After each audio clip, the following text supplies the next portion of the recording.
Democrats. They hate, they want to kill, they want to shoot, they want to just lie, deceive, corrupt. It's got to stop. We got to keep praying for these people that this corruption stop, you know. But other than that, let's continue. 65 just got caught fighting the KKK in 2026. Tell me about the party switch again. While you're typing that out, it's important to point out that the KKK is a white supremacist organization whose goal is to suppress Black Americans and reverse Reconstruction policies, right? So it's almost as if the very party that incentivizes parental absence in the home has rendered a large portion of our small population to be dependent on the government for the past 65 years are the same emperor, just in different clothes. But hey, I'm just a self-hating Black conservative, am I right?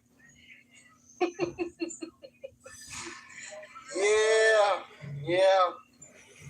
That's what we're called, right? That's what we're called.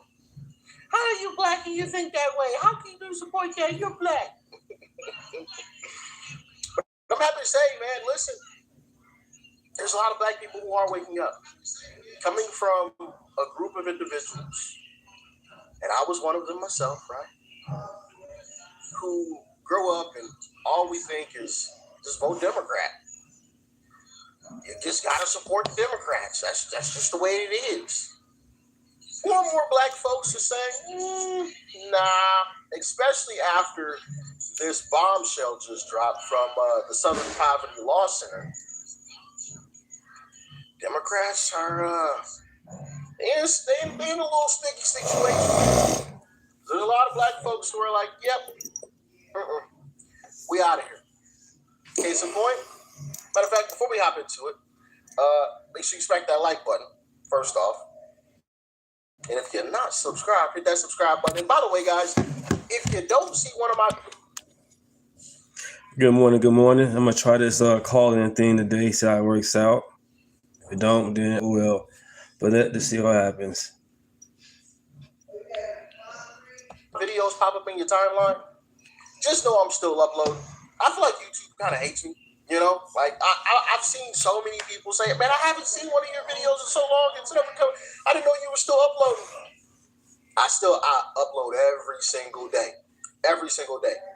So if you haven't seen it in a while, just check back on the channel. They just probably haven't sent out my notifications or put one of my videos in your feed for whatever reason. Who knows? Just check back. All right, let's hop into it. Now that the loony left is claiming that investigating the Southern Poverty Law Clinic is racist.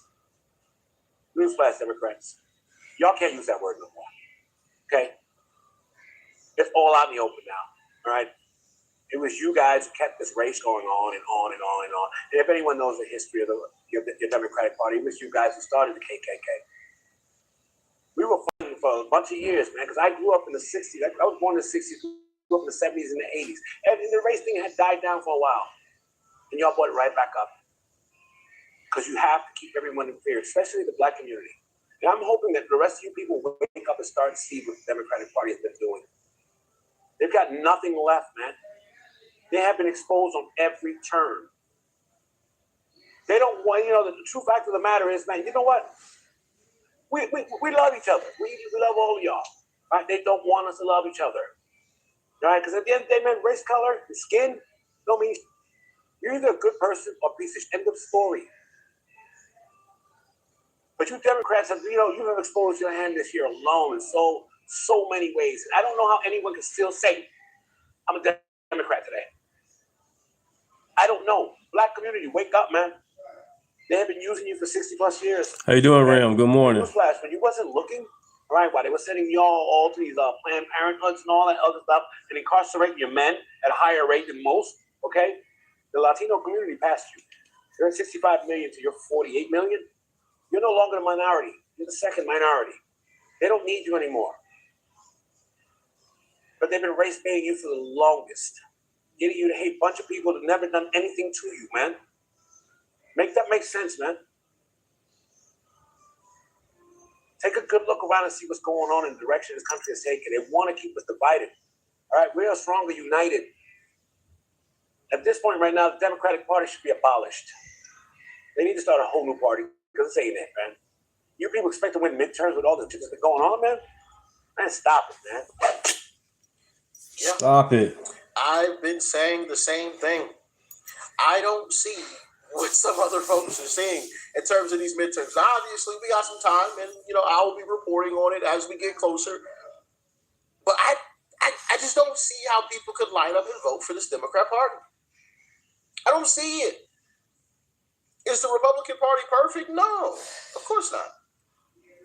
Is it a hell of a lot better than the Democrat Party? Absolutely. Right. Absolutely. Definitely that. Well, y'all let me know what you think, man. Y'all let me know what you think.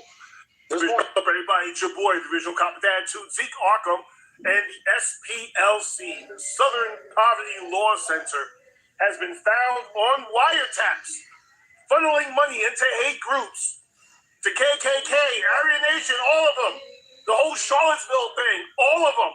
They have been funneling and putting money into hate groups in order to justify their existence. So for them to continue to be relevant, they had to manufacture hate directed mainly towards black folks. So my question to black folks is, are you tired of getting played?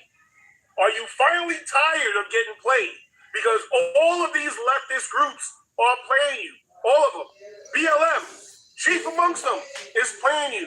The SPLC, Southern Poverty Law Center, which was created to fight racism and fight hate and fight bigotry. They're part of it now. They're on wiretap. They're part of it. Are you tired of being played? Are you tired of these people playing in your face? Are you tired of these leftist Democrat groups saying that, oh, they love you and they want to take care of you and they're on your side? And meanwhile, they're manufacturing hate and they're manufacturing your own oppression and they're manufacturing this whole thing of black progress is a continued work in progress. That's what they're doing. They are playing in your face. Are you tired of it yet? Because this isn't the first time they've been caught. I mean, BLM has been caught over and over again, and y'all still line up and tell them how much you love them. SPLC, we all What knew up, this. Janelle? What up, bro? We all knew this, but now it's actually there's proof. Good morning. So are you tired of it yet? Or are you going to keep continuing to get duped? Zeke Arkham, got your 6. Bye. Some people will continue to be duped. Thanks for the super chat, bro. Thank you. They will be duped until the day that they die. It's one thing that I am a little bit jealous about when it comes to the Democrat Party.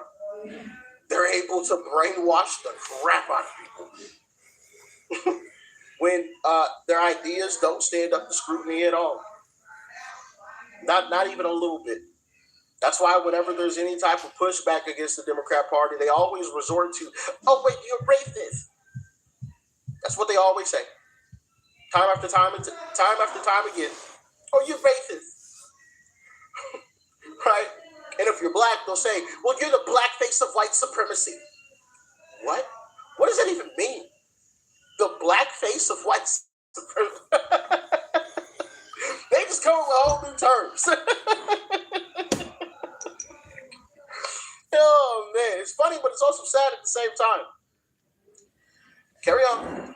Bombshell dropped. FBI has been investigating the SPLC, the Southern Poverty Law Center, and the grand jury just came back with an indictment. Do you notice how the people who label everyone else as extremists never expect and never want to have the mirror held up to them? And of course, the left is either silent on this or trying to slow walk it and say, wait for the evidence. But they absolutely never take that approach when it's the other way around. So the Department of Justice opened an investigation into the SPLC, Southern Poverty Law Center, and the grand jury came back with an indictment, a big bombshell. They came back with an indictment. It's facts. Shit's real. Some people been played. Some people been played, y'all. We told y'all they're being funded. We told y'all. Y'all didn't want to listen. It's like to say with these types of videos, man. There's more. Yep. So the Southern Poverty Law Center has been indicted And I said it before and I'll say it again, man. Kash Patel is doing a phenomenal job as FBI director. He is arresting motherfuckers left and right as he should. Nobody is spared and no man is above the law under the Kash Patel FBI. But yeah, the Southern Poverty Law Center, they got their asses indicted and it's a good thing. FBA is next. These are hate groups. They're behind the scenes. Thank you, guys. Division and racial hatred, and they must be stopped and treated like the criminals that they are. More and more people are talking about this, and I'm loving it, man. I am absolutely loving it. Because, of course, you don't hear Democrat politicians talking about this. They're pretty darn silent. Pretty darn silent. We're getting them all. The SPL, Southern Poverty Law Center. I guess they wanted to change the law. The SPLC is in Alabama. This is a non-profit organization that have been collecting people's money for the past 10. At its very core, we're supposed to protect people from other social groups or any type of racial groups. Got to find out they was the one creating the commotion. And just like they're doing in the Mafia movie, they pay somebody else to get the job done. And they pay them well too. They pay for the promotion of racism, to spread racism around town. They pay for socialism. They pretty much pay for all the stuff that they promote to ensure that they keep having money coming. Wow, 10 years, that's a real job. And from what I heard, the Joe Biden administration just dropped the case for no reason. You know those criminals don't get far without somebody in the inside. Oh, I know Democrats are crying right now. Cry, Democrats, cry. And that is why in the past I've said it's going to be hard to genuinely prosecute these folks because they have been protecting each other, right? It's, in my humble opinion, a lot of this stuff is all intertwined, right? You take down these individuals, well, these individuals and this person also go down because these people lied about something and tried to cover for them, and this individual knew about the entire situation when this person was supposed to be a little bit of oversight. You know what I mean? Like I feel like a lot of this stuff is intertwined, so they cover each other's backs. The story goes that the Biden administration originally had started investigating this and dropped it for no darn reason. Why would they drop that? Just out of the blue. You know what? Nope. Done. We investigated though, guys. We looked into it, Didn't see anything. It was all a cover-up, just to say that, yeah, we investigated, but we just didn't find anything, so we had to drop it. See how they cover for each other? That's why it is super difficult to prosecute these individuals. But don't lose hope. Don't lose hope. Democrats got called up, man. I've been seeing that y'all been kind of quiet. Y'all ain't been saying too much, bro. Before all that, I was always the bad guy, the racist guy. Oh, my God, man, you black, you voted for Trump. Then y'all was funding the KKK. Y'all was funding them boys. You know what I'm saying? And, listen, I never hated on them, bro. Never in my life. But, what I did hate was the fact that I had an opinion on why I voted the way that I voted, and I was somehow the bad guy. And now, since the table's done turned, everybody is hush, hush, hush, hush, hush. You don't want to talk about it. Oh, we ain't going to talk about that. But they'll find a way. Oh, you a racist. I'll ask all the time, all right, how exactly is he? Well, you can just look at him and tell. You can just look at him and tell, bro. I don't know. It's just, I don't know. Y'all done got real quiet ever since, so I don't know. Talk to me. Nah, he's right. He's right. They'll start making up stuff. How do you know Trump is racist? Well, you just look at him and tell. You just look at him. What? What does that even mean? Oh man, I've heard some of the dumbest stuff in terms of excuses for Trump being racist. I literally had somebody tell me it was something about Jesse Jackson. It was like after Jesse Jackson died, Trump didn't tell everybody to move the flags to half staff or something. So that was proof that Trump was racist. I was like, What the you talking about? He didn't require the flags to be at half staff when Jesse Jackson died. So that's proof that he's racist? Yes. What?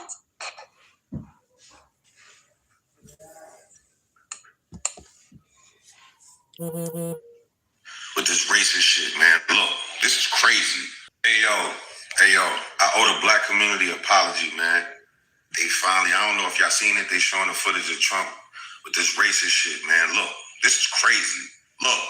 Now, they always point to Donald Trump's 1989 ad calling for the death penalty as if it were proof that he's a racist who wanted black and Hispanic blood.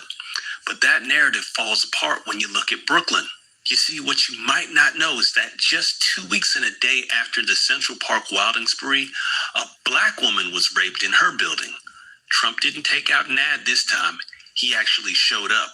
He went to her house and offered to pay her hospital bills personally. I don't know what crime and fighting crime has to do with racism. I'm very much in favor of the death penalty. Many people are in favor of the death penalty. White, black, Asian, it makes no difference. Trump had just visited a Brooklyn woman recovering from a horrible attack. She was raped by 3 men and then thrown into this 4-story shaft. Miraculously, she survived. 2 suspects are in custody. A 3rd is being sought. Trump has offered to pay the victim's medical bills, and he feels strongly about her attackers. I do want to hate her assailants. They mugged, raped, and threw a woman off a roof. I want to hate her assailants. Yes, I do. If that's okay. I mean, perhaps you don't want to hate them. Perhaps you want to love her assailants. I want to hate her assailants. And I guess that's my privilege. Tonight, the rape victim is in critical condition, but she is able to respond to questions. Now, if he were the racist that they claim, why was he financing the recovery of a black victim while the national news ignored her? The truth is, he wasn't anti-black. He wasn't anti-Hispanic. He was anti-criminal. He wanted protection for the victims that some of these politicians today are happy to sacrifice for the sake of the race narrative. History is repeating itself in our streets today because we refuse to learn the lesson of 1989. Now you've seen this clip. This is the side of the story they won't show you on Netflix. So next time you think it's all about race, perhaps you might want to consider culture. Hee-haw, donkeys. Hey yo. Good morning. How you doing? People just make stuff up. They just make it up. Make it up. My goodness. Anyway. Happy to see it. Happy to see it, though. Lots of people are waking up. Good morning, Jason. And, hey, like I said, whenever I come across these batches of clips, I am always going to bring it to you. All right? Always. Matter of fact, I may even make, like, a playlist of this type of stuff. I feel like that might be pretty nice. Y'all let me know. Thanks for tuning in, as always. I greatly appreciate all of the continued love and support. Stay safe out there. Peace and love. I'm out.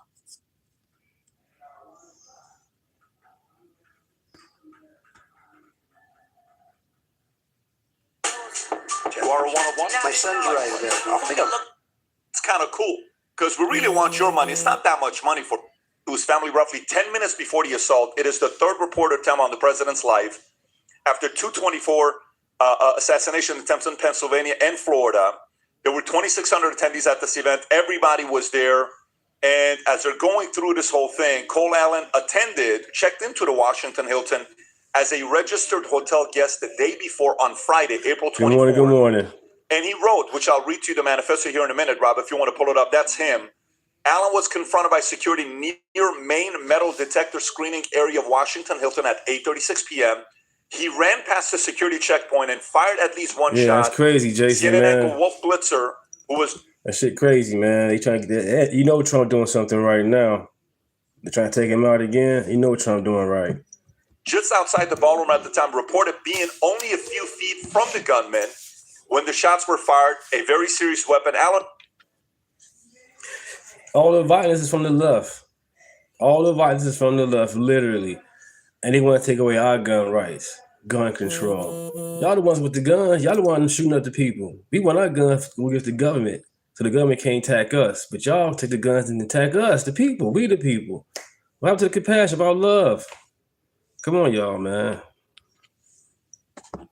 himself sustained a knee injury while he was going through it. Initial Secret Service agents fired approximately 3 to 4 shots, and Allen fired one. He had a shotgun, a handgun, and multiple knives. His sister told investigators that Allen purchased 2 handguns and a shotgun from Cap Tactical Firearms and stored them in the family home without parents knowing about it.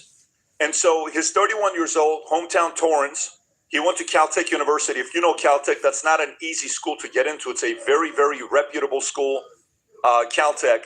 He did intern at NASA in 2014. Allen completed an internship at NASA working for artificial intelligence models for planetary mapping. He was a part-time teacher, tutor at C2 Education in Torrance. Since 2020, he was the Teacher of the Month in December of 2024. Okay. And so this is not like it's a regular guy. Independent video game developer is who he was. He gave $25 to Act Blue, the Democratic Party PAC, in October of 2024, directed towards Kamala Harris's presidential campaign. A yard sign at his family home endorsed a local judicial candidate backed by the LA County Democratic Party. He was registered to vote without party affiliation. He participated at the No Kings protest in California. And social media accounts attributed to Allen containing anti-Trump and anti-Christian rhetoric. He frequently trained at a shooting range and had undergone firearm. Nobody on the right tried to take out Obama. Nobody tried to take out Biden, none of that stuff. Y'all try to take out Trump every time. We didn't attack no presidents, but you all want to attack our Trump. That's crazy. Training. His brother, residing in New London, Connecticut, contacted the New London Police Department about Allen's manifesto. However, that call came approximately 2 hours after the shooting had already occurred. The brother was the family member who alerted law enforcement. As of Monday, Allen has not cooperated with the local, in custody. He's not talking to anybody whatsoever. And as you're going through this in the manifesto, which I'll read here in a minute after getting the team's reaction, there's a bunch of other things. He's facing a minimum of 10 years in prison, up to 20 years. Caroline Levitt stated Allen sought to assassinate the president and kill as many top Trump officials as possible. He came to this place on a Amtrak from LA to Chicago and then Chicago to DC, not a flight. So he used Amtrak while he's coming down here. So anyways, I'll pause right there before we read the manifesto and show a couple other clips because I'm going to get into that next. Tom, your thoughts on how this happened and the story of it? Well, I have 2 things to say. One is clever. The other is radicalized. Clever. Why did he take a train? Because you would have to check bags and declare a weapon and have it in a locked weapons box.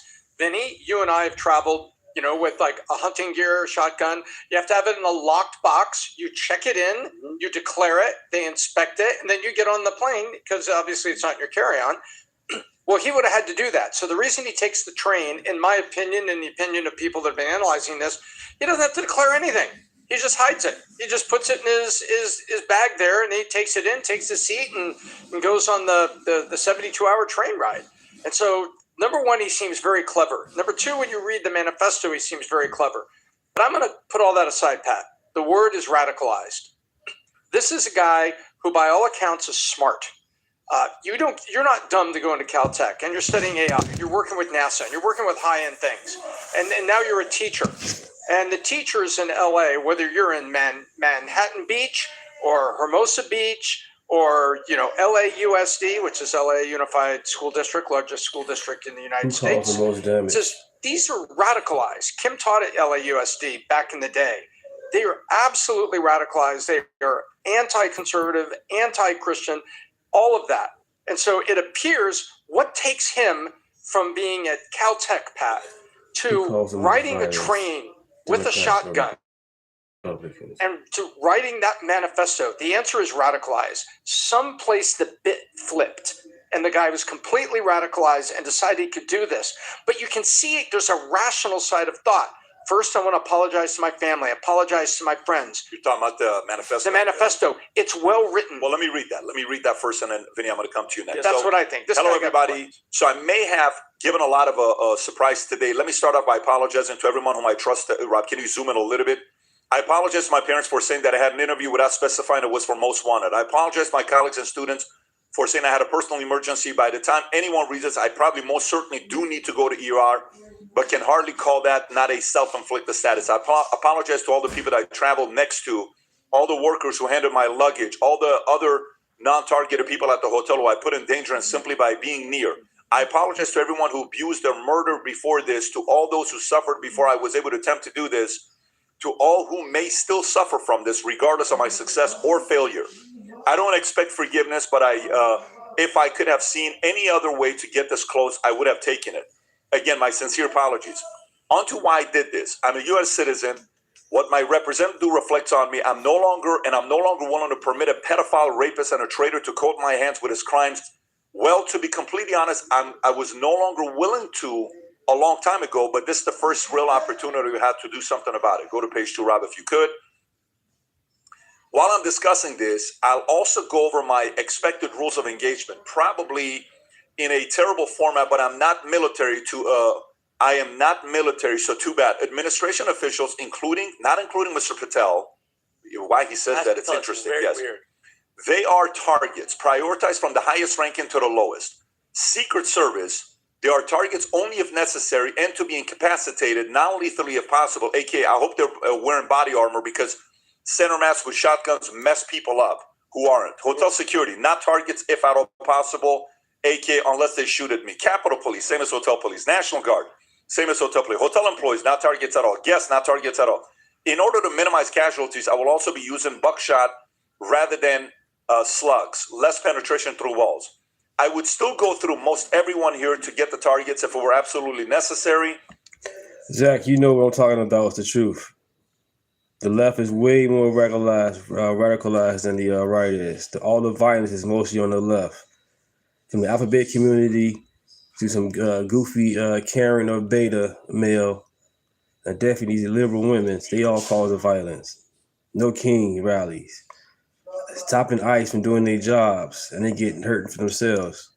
They should have stayed at home.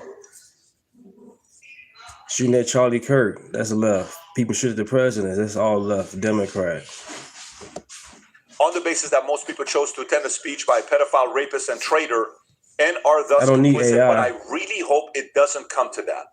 There's more, Rob, I think, because there's something he says about Iran. Do you have the one where he says, quite honestly, it wasn't that hard to get into? He says, hey, it's the PS part, Pat. Once he's done, he goes into a PS. You have the PS. Yes, read the PS. He goes, PS. Okay. Not POS, PS. Yeah, PS. Go ahead. Okay, now that all that sappy stuff is done, what the hell is Secret Service doing? Sorry, gonna rant here for a bit and drop the formal tone. Like I expected, security cameras at every bend, bugged hotel rooms, armed agents every 10 feet, metal detectors out the wazoo. What I got, in parentheses, who knows, maybe they're pranking me, is nothing. No damn security, not in the transport, not in the hotel, not the event. Like, the whole thing that I immediately noticed walking into the hotel is a sense of arrogance. I walk in with multiple weapons. Not a single person there considers the possibility that I could be a threat. The security at the event is all outside, focused on protesters and current arrivals, because apparently no one thought about what happens if someone checks in the day before. Like, this level of incompetence is insane. And I very sincerely hope it's corrected by the time this country gets actually competent leadership again.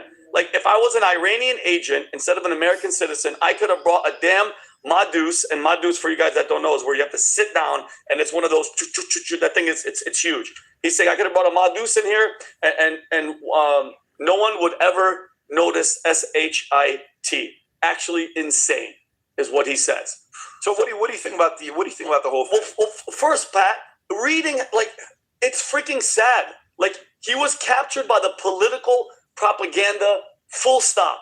Like, look at how he sounds. He sounds like a nice carrot. Like, I know he's kind of off, but think about it. He's apologizing for the people, Adam, that even handled his luggage, getting him on the train to get to the place. I'm sorry to my parents. I'm sorry. He's even going through rules of engagement of, I'm not going to, the Capitol Police are not this. It's really, really sad.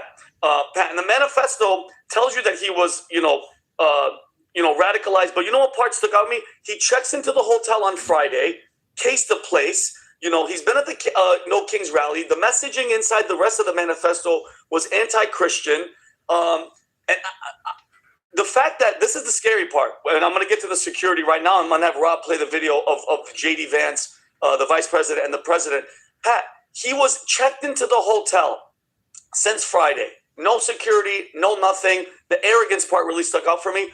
Can you imagine? Just remember the shooting in Las Vegas? How much arsenal, Rob, did that guy bring upstairs? It was insane at the MGM. Was it the MGM shooting? Thank you for subscribing. Thank you, guys. Think about this, ladies and gentlemen. Good morning. If he kept doing multiple trips and kept bringing up explosives, he could have blown up that entire freaking building if he wanted to and taken out the vice president, the president, all of our leadership all in one spot. And I think it's actually ridiculous that they let him get to that. And I want to point out this failure by Secret Service. This is my opinion. I know Trump always praises them. There's a shooting, and a lot of people were trying to come at me online like, what do you mean? They weren't even close. If the president is sitting there and we could hear pop, pop, pop, pop, gunshots, he was close enough. Okay, if he had an explosive, he's close enough. Rob, can you please show this video? I want everybody to know, as a security protocol, and I talked to Dan about this too, there's somebody is an active shooter, okay? Your number one goal, the chief, the number one president should be the guy that you get out first and foremost. Play this video. Secret Service grabs JD Vance is gone.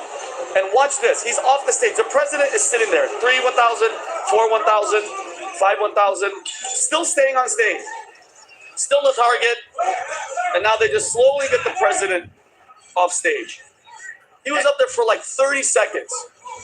And fully hard-armed, meaning with the armor and the helmets and everything. For sure. 5 to 7 seconds after Vance is off, you have the hard-armored guy, which are supposed to put themselves on the vectors 100%. so they protect. Tom, there's been a shooting. You hear shooting, I'm diving on the president and getting him out. JD Vance got the treatment that the commander-in-chief should have gotten. Totally unacceptable. And you're hearing from the shooter himself that he was amazed. He thought he was getting pranked because there was no security because the president wasn't there yet. And again, I'm going to say the word arrogance. Arrogance. You're just, what are we doing? As if you haven't learned the first time and the second time.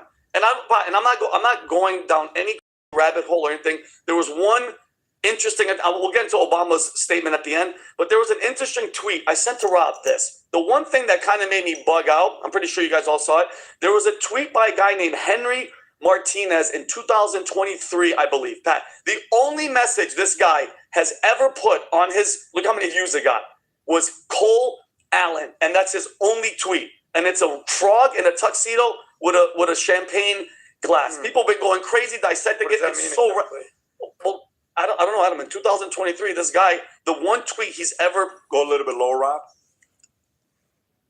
Is that Henry, the FBI would like to speak with you. What in the world? Like, how do you? Is that random? Cole Allen had a picture of himself on Instagram. Okay, so that's a different one. That's what AI one that people that's were AI. talking about. Keep going. You were in a time machine study. Keep going a little bit lower. Okay, that's pretty wild. That's totally random. Like that. And then can I mention Barack Obama, Pat, which pissed me off the most, Rob? If you could please do that. And before I get into this, let's not the fact that he said pedophile, rapist, traitor. Where is he getting that rhetoric from? Where is he getting that from? Who have we heard for the past 4 years on mainstream media, from Tim to every single body, brainwashing the American public of these things? Traitor, Hitler, boom. Call it what it is, gaslighting. It's mainstream media gaslighting American 1,000%. And guess who? Captain Gaslighter is Barack Hussein Obama, who said, although we don't yet have the detail, this is well after the shooting and the manifesto came out, although we don't yet have the details about the motives behind last night's shooting at the White House correspondent. I want everybody to understand this. Barack Obama is the most divisive president, ex-president in the history of this country. Him saying we don't know the motive isn't about facts. It's about slowing people down from reacting to what already looks completely obvious, all right? He's trying to plant doubt where people already feel clear, so they hesitate instead of judging the actual situation. So it gives his side cover. All right, people don't want to face what happened. Now they have an excuse to avoid it, and he's the one doing it, Tom. I love that you said gaslighting. It's him. It shifts the fight. Instead of focusing on what happened, now people are going to waste time arguing over is it clear, Pat? Did he talk about that? We just read what he said. Pedophile, rapist, traitor. We know it, okay? And then Obama likes to flip the script. Anyone who calls it out is going to get labeled extreme or partisan. So bottom line, it's not confusion. What he's doing, Obama, is control. It's about buying time, protecting the narrative, and turning reality to an argument, something that people could just recognize. I actually feel bad for this guy, Pat. This guy was radicalized by a machine, political propaganda machine that made him literally go there to try to kill the president of the United States and anybody that got in his way. Adam. Yeah. I don't know about you guys, but I'm getting this feeling that they really want to kill Trump. So how much more evidence do we need that people are dedicating their entire lives and willing to die in order to kill Trump? And we can have a whole conversation of how they got to this point, aka the left. I would say that the left has a violence problem at this point that needs to be addressed. Charlie Kirk, Steve Scalise. How many times did Trump try the assassination of Butler, Florida, that we know about? You know, this room, which I've been into, we can discuss that in a second. This might be one of the most important rooms in the world, certainly in America. Why? Was this not, PBD, the room that they tried to assassinate Ronald Reagan? Outside, 1981? Yep. This was also the room, if you recall, in 2011, where Obama gave the speech about the Donald that basically motivated Trump to run for president. And the other comedian, what was the other comedian that said that this is the president is sitting there and he just keeps taking shots at the president? Not Stephen Colbert, the late Seth Meyers. Seth Meyers. Yeah, Seth you're Meyers. right. Yes. So, needless to say, now there was a performer, Oz Perlman, the mentalist. This isn't a good look for you, buddy. How'd you not see this one coming? You're a mentalist. So, this room changed everything. This is the room that basically motivated Trump to run. And this is the room that now a psychopath shooter who wrote a manifesto tries to break in and try to kill the president. At what point is Secret Service and are the feds going to say, guys, what are we doing?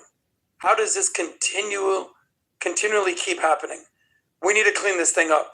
Because I'll revisit what I said at the beginning, guys. They're trying to kill Trump. You know how you always hear, protect this man at all costs. Could be some internet comedian. Protect this man at all costs.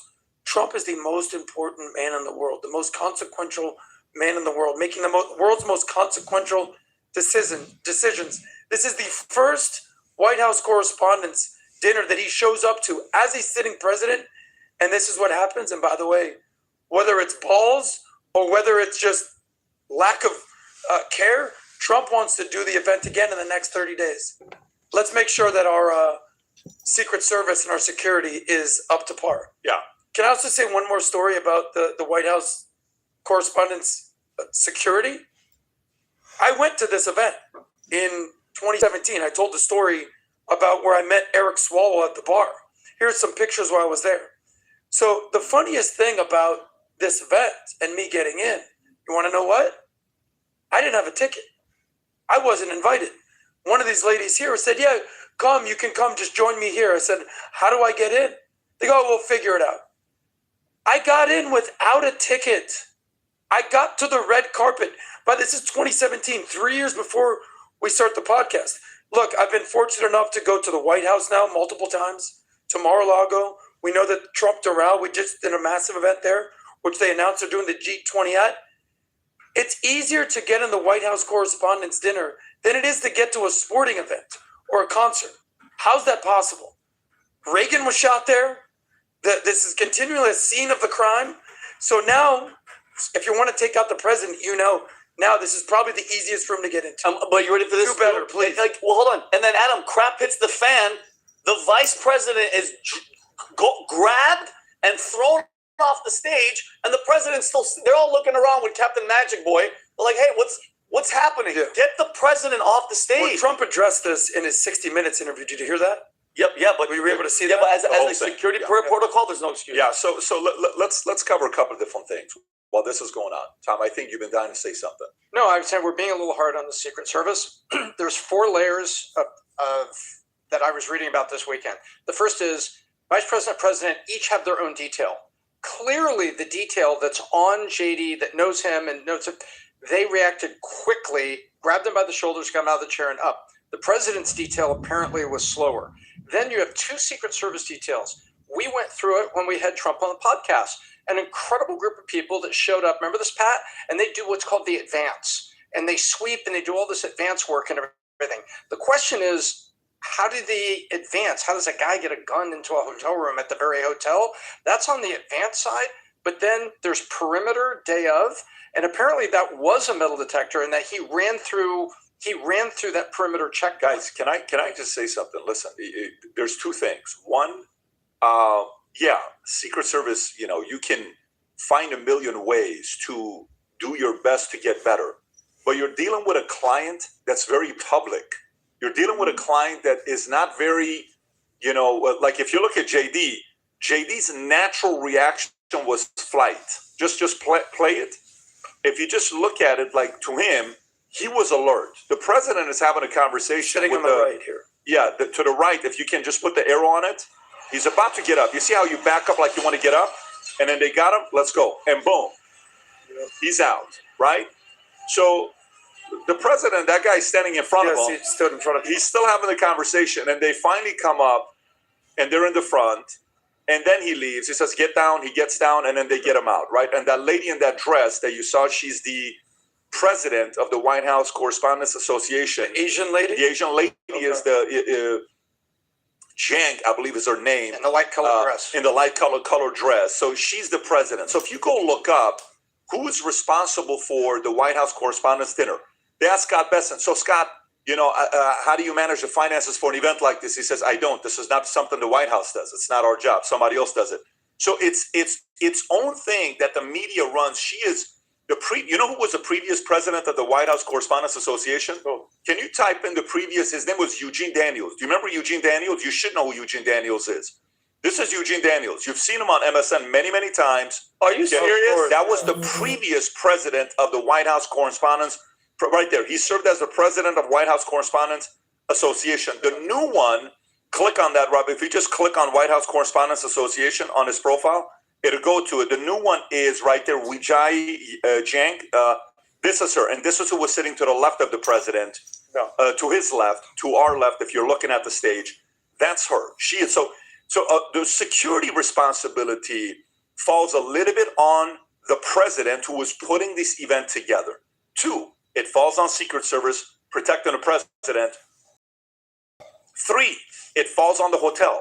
The hotel but the hotel's like, what do you want me to do? You guys put events together here. We do hotels here all the time. Like I remember one time, we went and looked at that same exact hotel. We were going to do SLS at this hotel. Right at this hotel, it was dated. It's actually a very dated hotel. It's not a nice hotel. It's not nice at all. It's dated. Amazing, so we said, no, we're not going to go to this hotel.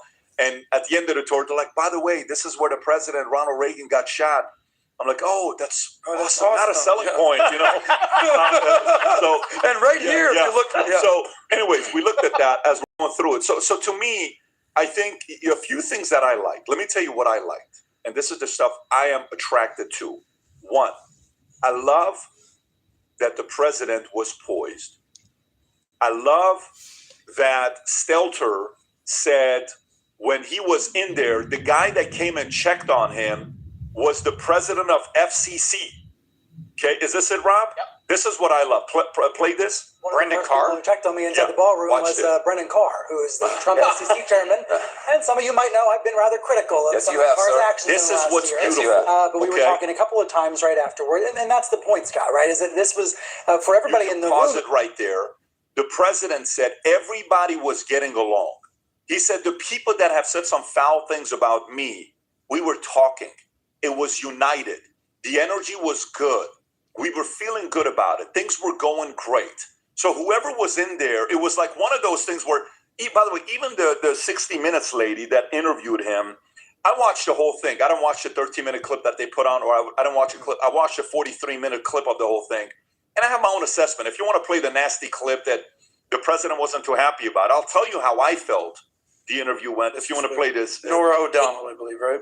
Is this with the manifesto thing, Rob? Go for it. The so-called manifesto is a stunning thing to read, around minute 15 to 20. He appears to reference like that a motive. In the interview, in the 43-minute he writes this, 41-minute quote, interview. Administration officials, they are targets. And he knows it's and he also wrote this.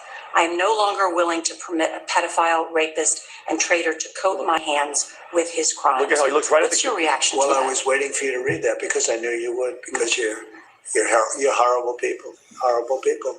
Yeah, he did write that. I'm not a rapist. I didn't rape anybody. Do you think he was referring to you? Come on. You read that crap from some sick person. I got associated with all stuff that has nothing to do with me. I was totally exonerated. Your friends on the other side of the plate are the ones that were involved with, let's say, Epstein or other things. But I said to myself, I'll do this interview. Probably, I read the manifesto. He's a sick person. But you should be ashamed of yourself reading that, because I'm not any of those things. Mr. President, and I was these are never, the excuse me. You shouldn't be reading that on 60 Minutes. You're a disgrace. But go ahead, let's finish the interview. The other thing that he wrote in... By the way, just so you know, in the complete interview, in the first 60 seconds, the president says he read the manifesto. Yeah. So the first person that brought up the manifesto was the president. And you could tell she really didn't want to read that. Mm-hmm. She was uncomfortable. I don't know whether somebody asked her to read it or not, because even at the end, what she said is, hey, Mr. President, thank you for your graciousness. Thank you. And it was I've never seen them, specifically her, talk to the president respectfully, where you could tell she was uncomfortable with this interview. Like, she has to do her job. She had to read that, because out of all the interview, everything that was discussed, there was nothing else to address but that, right? Like, I actually don't think she is, what do you call it? Like one of the Jamie Raskin type of things. Jamie's a complete different story, and we can go to Jamie right now as well. If you want to see the complete opposite of the nasty, I thought there was good things going on. I thought it was like, all right, this is good. Hey, let's go. Let's do the thing. Let's have the fun. Let's take shots at each other. But the two things that I couldn't stand, and one of them is like above it all, and I want to play another clip that nobody is paying attention to, that I think is the most important message that was given by Van Jones. Him and I were exchanging messages last night, is the following. I'll show you. But go to Jimmy Kimmel first. So this is Jimmy Kimmel a couple days ago. While he's doing his monologue, they shoot this to make it seem like he's the comedian for the White House Correspondents' Dinner. And in it, they use images of Melania, the First Lady, to make it seem like she's in the audience. She's not. This is just B-roll that they're adding. Yeah. And here's what he had to say. Go ahead, Rob. Our First Lady Melania is here. Look at Melania, so beautiful. Mrs. Trump, you have a glow like an expectant widow. You have a glow like an expected widow? Yeah. So this is the part where I have a problem with things like this. So people came back and they say, oh, yeah, are you okay with the president saying, an entire civilization, Iran? Well, that is the enemy he's calling out. For somebody in the mainstream who has the biggest show that's on TV like this. In it, he writes this quote, so-called manifesto is a stunning thing to read, Mr. President. He appears to reference a motive. In it, he writes this quote, administration officials, they are targets. And he also wrote this, I'm no longer willing to permit a pedophile, rapist, and traitor to coat my hands with his crimes. What's your reaction to that? I was waiting for you to read that because I knew you would, because you're horrible people. Horrible people. Yeah, he did write that. I'm not a rapist. I didn't rape anybody. Do you think he was referring to you? Excuse me. I'm not a pedophile. You read that crap from some sick person. I got associated with all stuff that has nothing to do with me. I was totally exonerated. Your friends on the other side of the plate are the ones that were involved with, let's say, Epstein or other things. But I said to myself, I'll do this interview and they'll probably, I read the manifesto, he's a sick person, but you should be ashamed of yourself reading that, because I'm not any of those things. Mr. President, and I was never, excuse me, you shouldn't be reading that on 60 Minutes. You're a disgrace. But go ahead, let's finish the interview. The other thing that he wrote who is the modern day replacement of a Carson, Letterman, or Leno? It's two names. Kimmel right? and Fallon. It's those two, right? So you get up and you say something like that about the First Lady, nasty, disgusting, ugly, You don't want to see anything like that. I know what does Raskin say, Rob? I think you have a Raskin clip as well. Yep. So to me, while you're watching this stuff, did he get punched in the face? Or his pink eye? Something's okay. Something's going. I hope he recovers. But that's go ahead, Rob. Play the clip. And you have, as many of your fellow Democrats, have used some heated rhetoric against the president. Do you think twice about that when something like this happens? What rhetoric do you have in mind? Just talking about some of the fact that he, is terrible for this country and so on and so forth. I understand that that's your democratic right, but overall, do you have no a responsibility? personal problem with Donald Trump at all. I mean, I talked about the policies of this administration, the authoritarianism like we saw on display in Minneapolis. Where we can play clips and the greatest hits of what things they've said about the president, which is absolutely nasty. There's a lot of it, okay? But the president said something. He says, look, I study assassinations. He said this right afterwards because he wanted to go on. He's like, I don't want one person to stop the entire thing. I want this thing to continue. But he is being interviewed. This is it. Good find, Rob. He's being interviewed, and he says, look, I've studied assassinations. I've studied what happens with this. I study why they do this. It's typically the people. I'll let them address it. Go ahead, Rob. Thank you, President Trump. There's a report in the New York Post that this assailant assembled his weapon somewhere on site at the hotel. What do you think about that? And I ask respectfully, why do you think this keeps happening to you? Well, I've studied assassinations, and I must tell you, the most impactful people, the people that do the most, you take a look at the people, Abraham Lincoln, I mean, you go through the people that have gone through this where they got them. But the people that do the most, the people that make the biggest impact, they're the ones that they go after. They don't go after the ones that don't do much because they like it that way. And when you look at the people that have either, whether it was an attempt or a successful attempt, they're very impactful people. Just take a look at the names here, the big names. And I hate to say I'm honored by that, but I've done a lot. We've done a lot. Pause it, Rob. You see, this is the part where, to have a job like this and make the changes that you want to make that are massive, massive changes, it has to be by a leader that understands what the risk is. Like, he's accepted the fact that every day someone's trying to kill him. He's accepted the fact that that comes with the territory. And by the way, he didn't move that fast. Now, Van Jones said this, and then Vinny, I'm going to come to you right after this because this is what I want to get you from.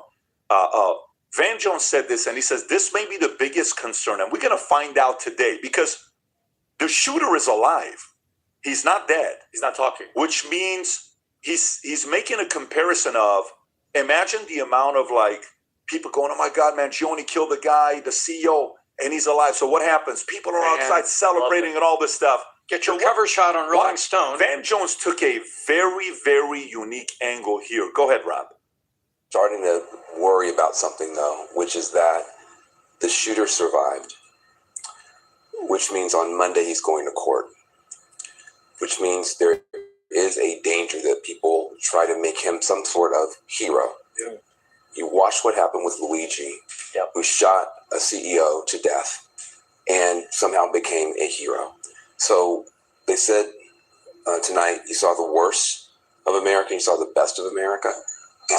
Tonight you definitely saw the best of America. I hope on Monday we don't see the worst again. I just want to say very clearly, this kind of despicable behavior has no place in America. It has no place on the right. It has no place on the left. We don't know if he was there because he wanted to hurt Democrats or Republicans. Both were there.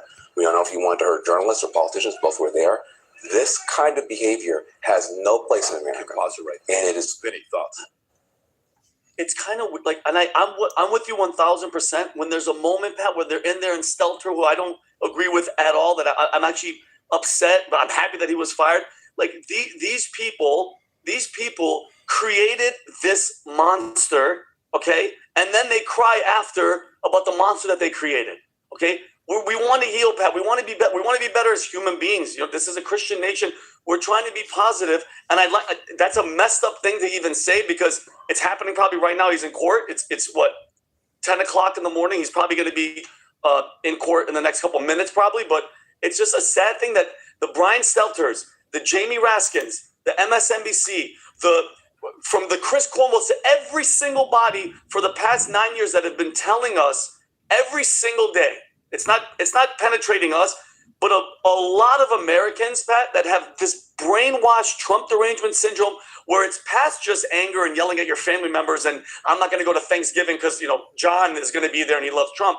It's where they're getting armed and they're going to arm and they're going to kill. And they're going to kill.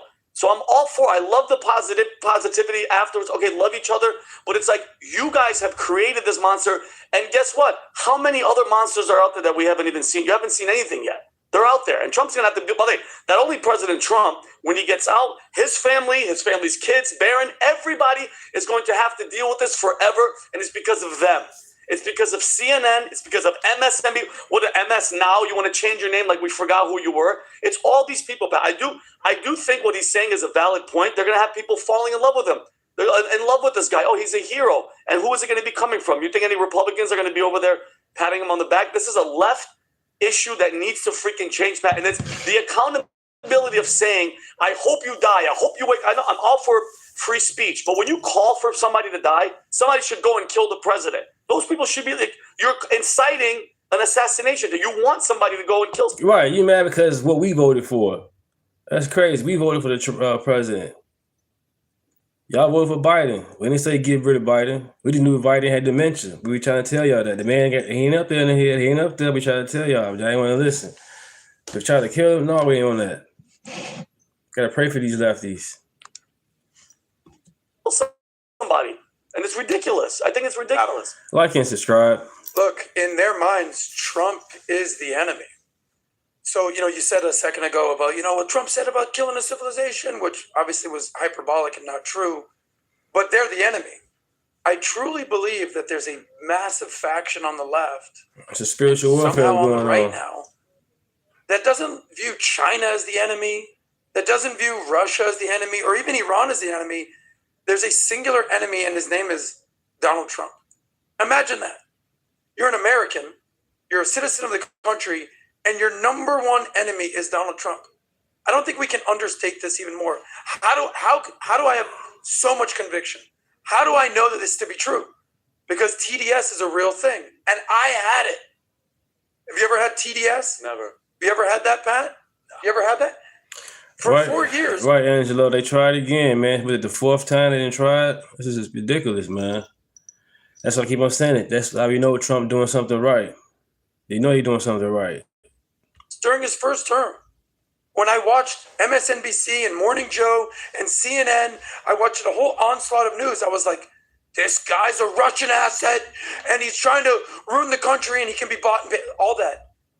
Thank God I've snapped out of it. I mean, do you know anyone else who despised Trump and now absolutely admires him? No, because you one question. Hold on, but let me just finish this. So I don't forget. It's something that needs to be studied and cannot just be dismissed.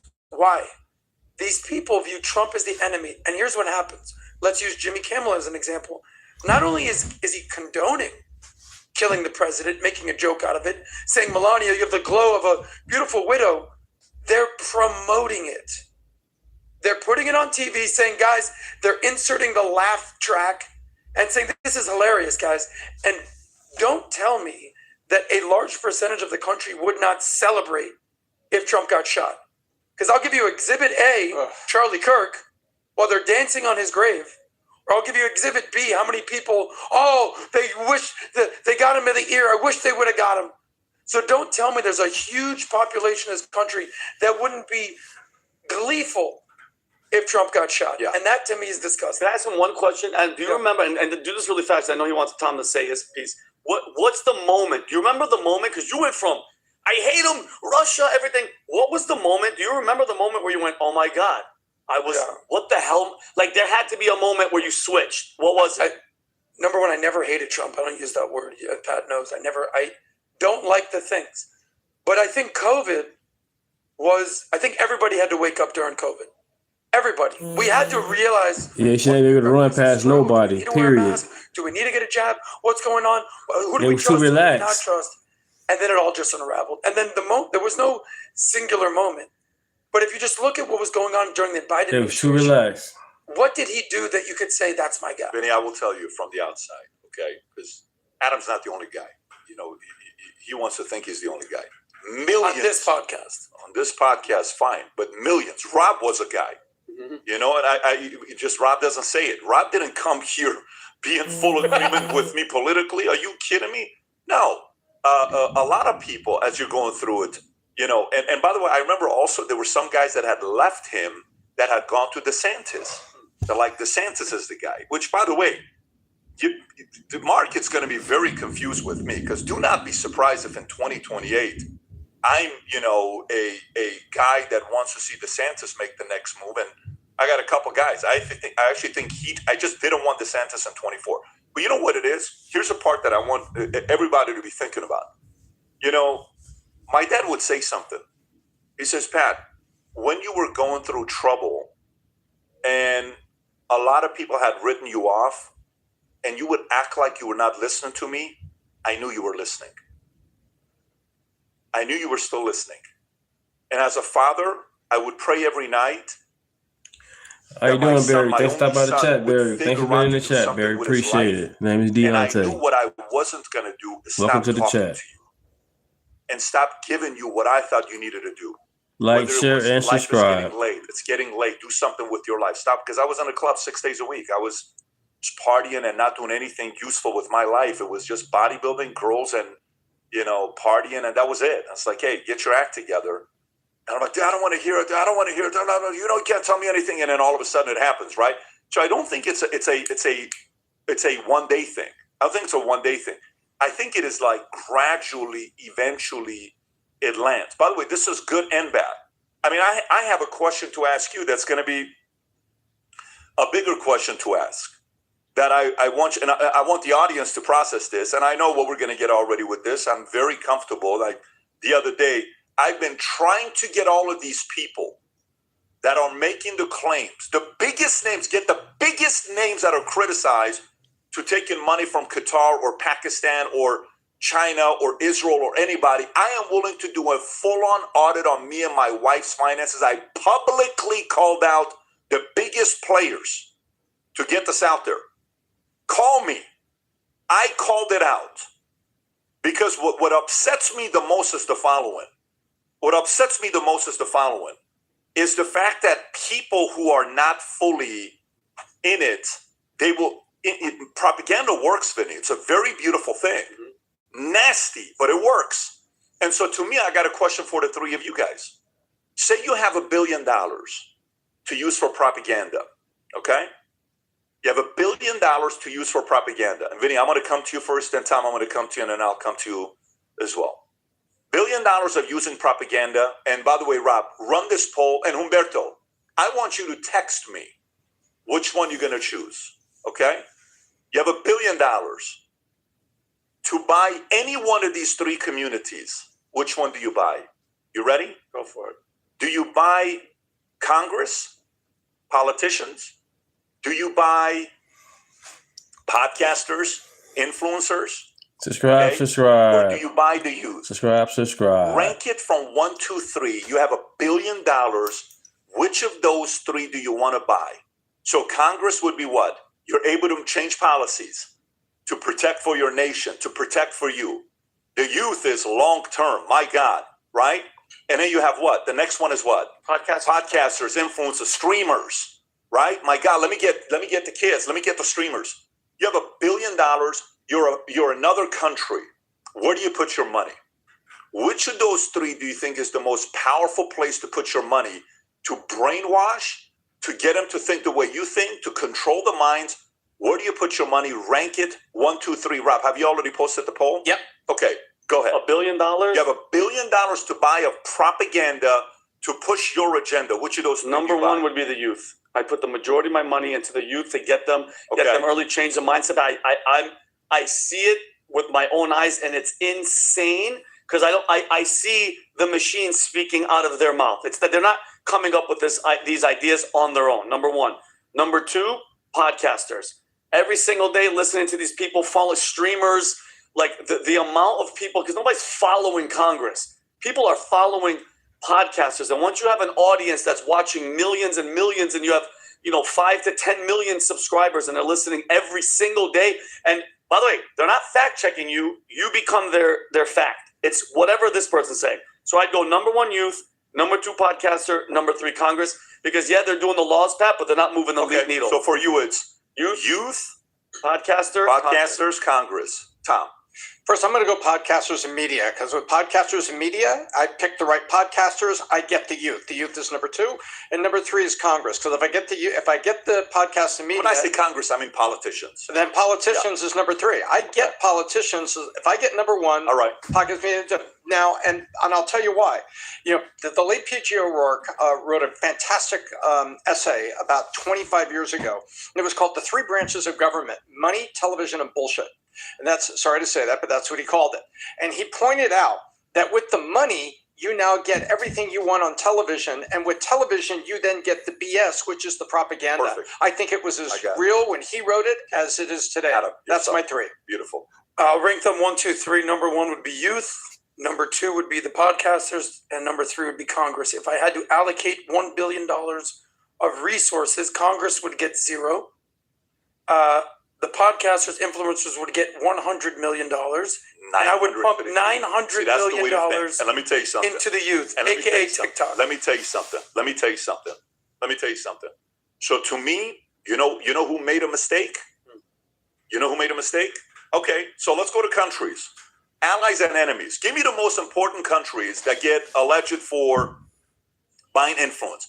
Give me the top 5 countries. We're number 1, by the way. We buy influence like no other, right? We're selling capitalism, free market values, all this stuff.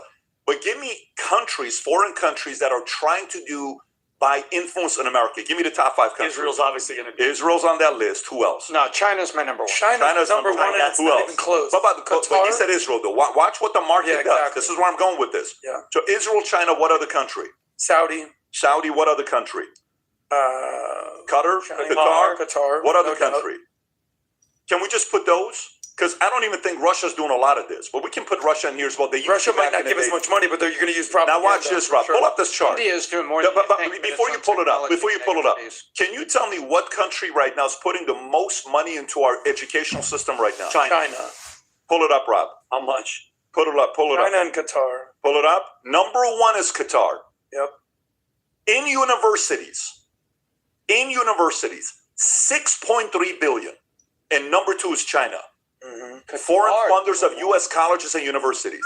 What do you think Qatar is doing? They know, let me get the youth and I'll confuse the shit out of them for 2 decades. Yep. Go pay, like AIPAC is giving money to who? Congress? What a waste of money. What a waste of money. So they lost the propaganda game. And Qatar is winning the propaganda game. China is winning the propaganda. Israel's not on that list. Bermuda's at 1.7 billion. May I make a short observation? Of course, yes. What are the last 2 words of the headline? All time. Qatar, all time, which means that the bulk of that just happened now. Yeah, exactly. And China's been doing this for all time? So do you know what this means to me? Let me tell you what this means to me. Am I wrong? No, you're absolutely what right. This means to me. You know what Lenin said many years ago? Here's what Lenin said many years ago.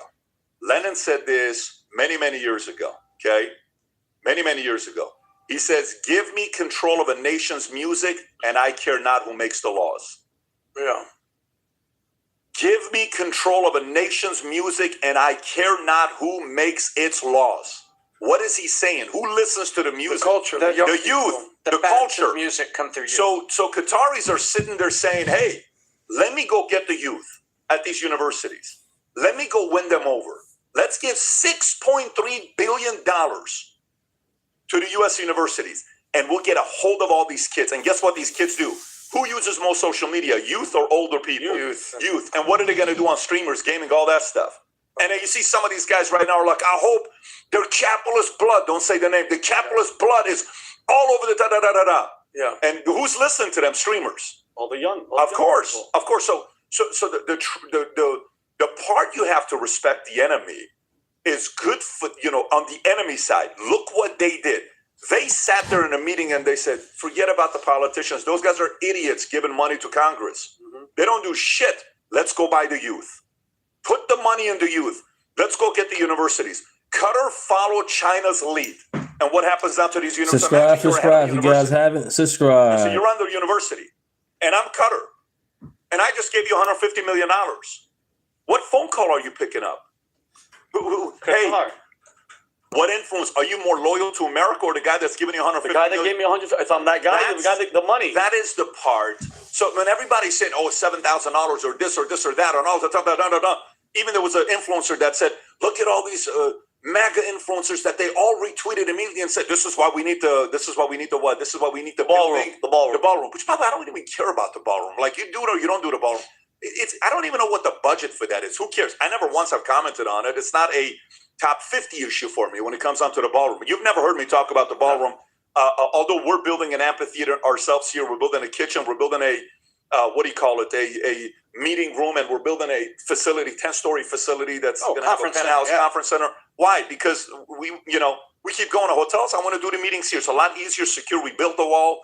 A lot of people have been texting me over the weekend saying, I just finally saw the gate. It looks like a Jurassic Park gate that we got outside. I don't know if you saw coming in today. Did you see how it was? I saw a T-Rex. Yeah. You almost didn't let me in. Yeah. There was that was intentional. But there's a part of it is that you have to pay attention to where they're giving their money to. The same way you invest in equities, real estate, crypto, Bitcoin, governments, countries, ideologies, they don't care about that stuff. They're buying ears. They're buying ears, and the best way to do it is get the youth, because you have them for 2 decades if you get them. It's a 20-year run rate. They'll come out of it in 20 years. Right. Why? Why will it come out of it in 20 years? Because what's probably going to happen between 18 and 38? What's probably going to happen? You're going to grow up. You're going to have a family. You're going to have kids. You're going to get a job. You're going to pay taxes. You're going to do all that stuff. You're going to do all of that stuff. Then what do you do? What the F am I doing? Yeah, of course. Why am I a feminist? Why do I hate America? Well, these conservative ideas are better ideas. Get them early. Put the hate and rage, and America's not the greatest country. It sucks, and then slowly it tips. Slowly. And so I call our audience the smartest audience out there. If you're watching because you agree or disagree or whatever you are, I think you're the smartest audience out there that we have, and we're going to keep talking about this kind of stuff. But I'm just telling you right now, guys, be very, very intentionally careful of the propaganda machine that is taking place from our enemies.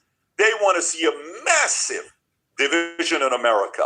Massive. This guy goes to Caltech, smart guy, comes out, you hate America? You want to kill this guy? Look at the power of propaganda. So we have to pay attention to some of these things that are taking place. Yeah, I'll give you another. Right, Angelo. Zach just trolling, man. Because what I heard, Martin Luther King wasn't the best when it came to being a husband. So the man cheated multiple times. Drunk parties, all type of wild shit. So yeah.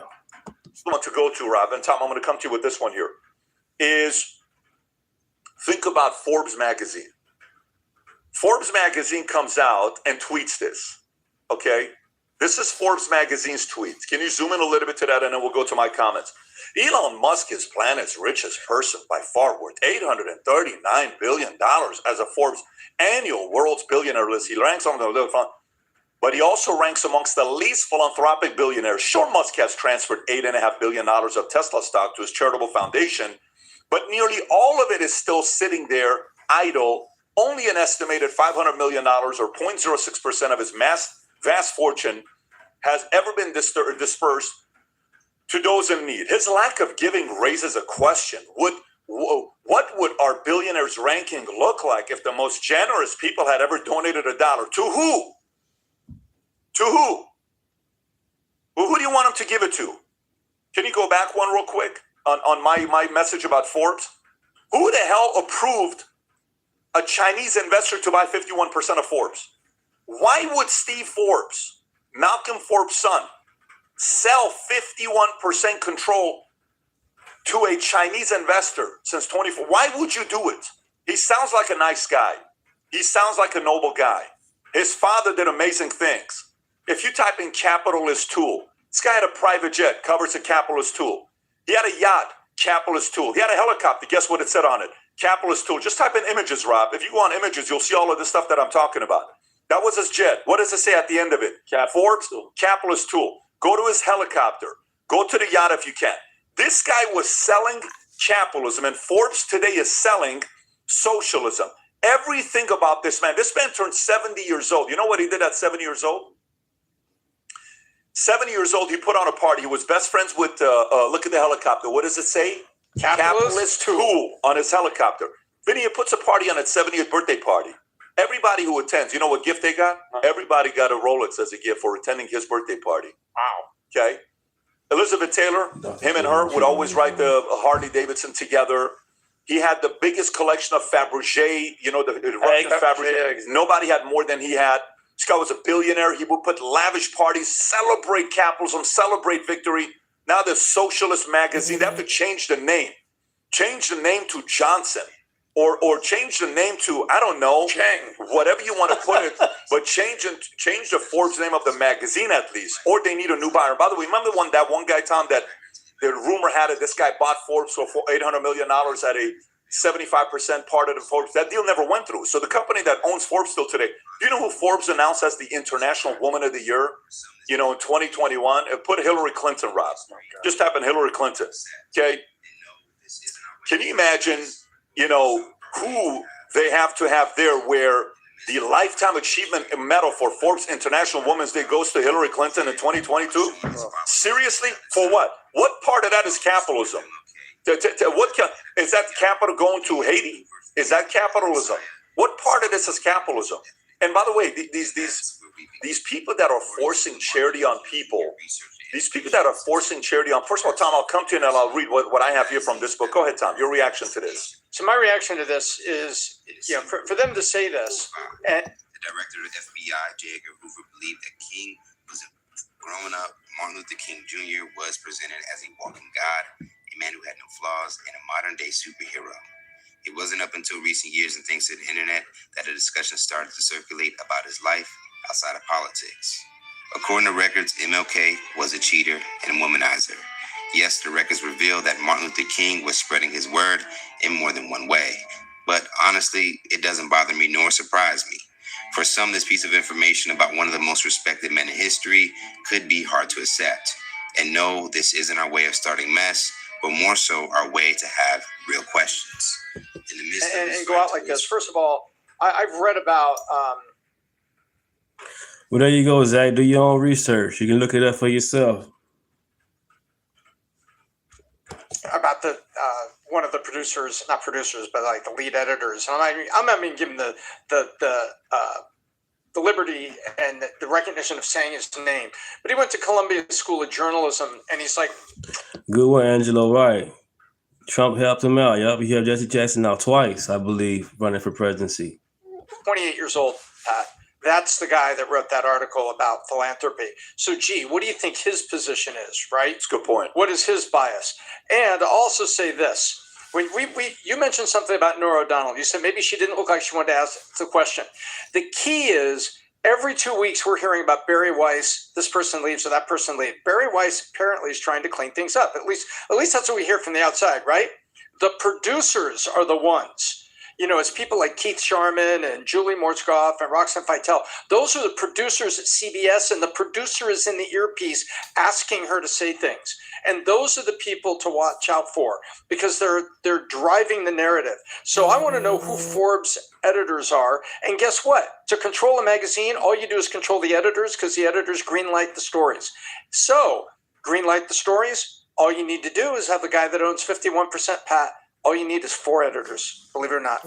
I looked it up. They say 4 editors, and the editor-in-chief and 3 editors can control the entire narrative of the magazine or of the channel. That's all we need. And this is who is doing it. To me, this is horrifying. And by the way, if you're asking me also what I feel about philanthropy, charities most of the time, they become perpetual motion machines. Charity is supposed to be in place to fix.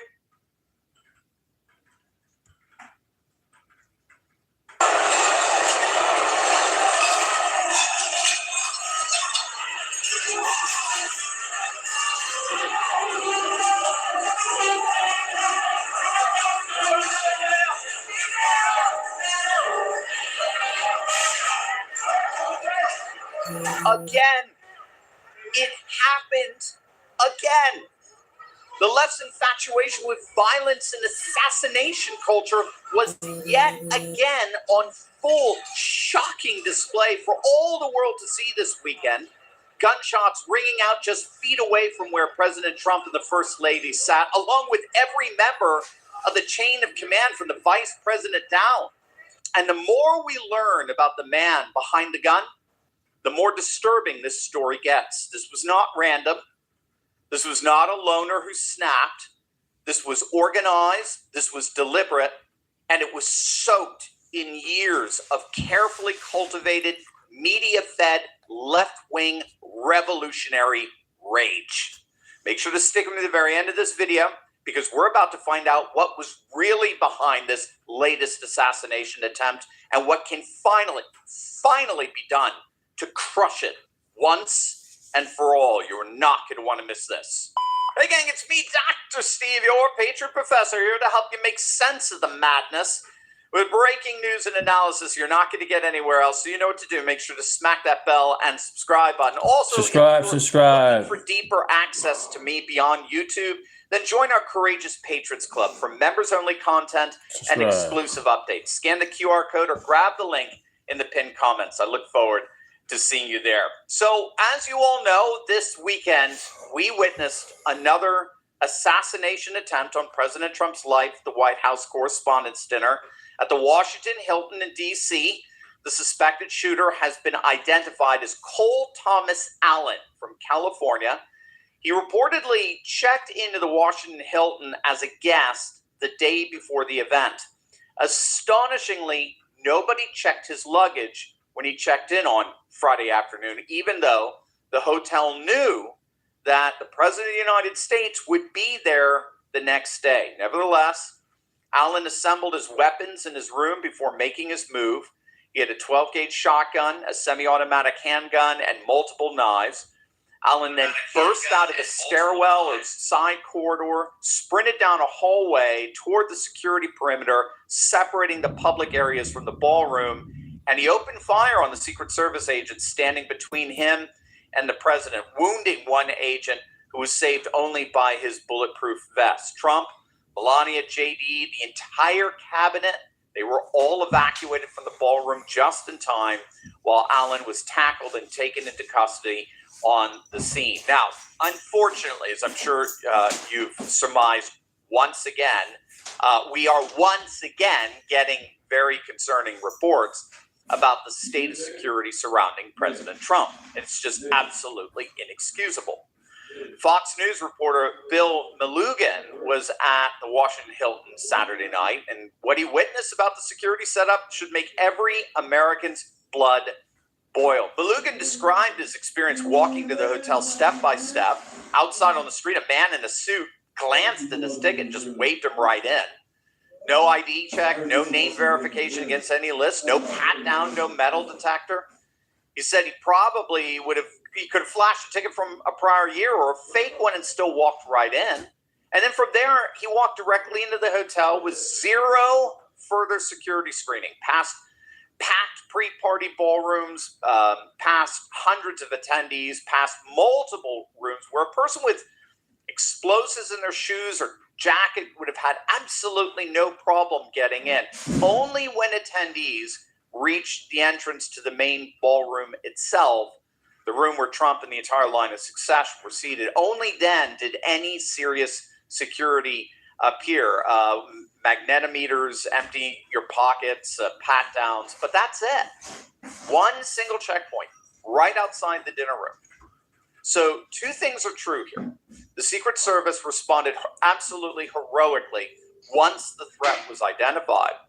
But the fact that a man with a shotgun, a handgun, and multiple knives got that close to the president is absolutely inexcusable.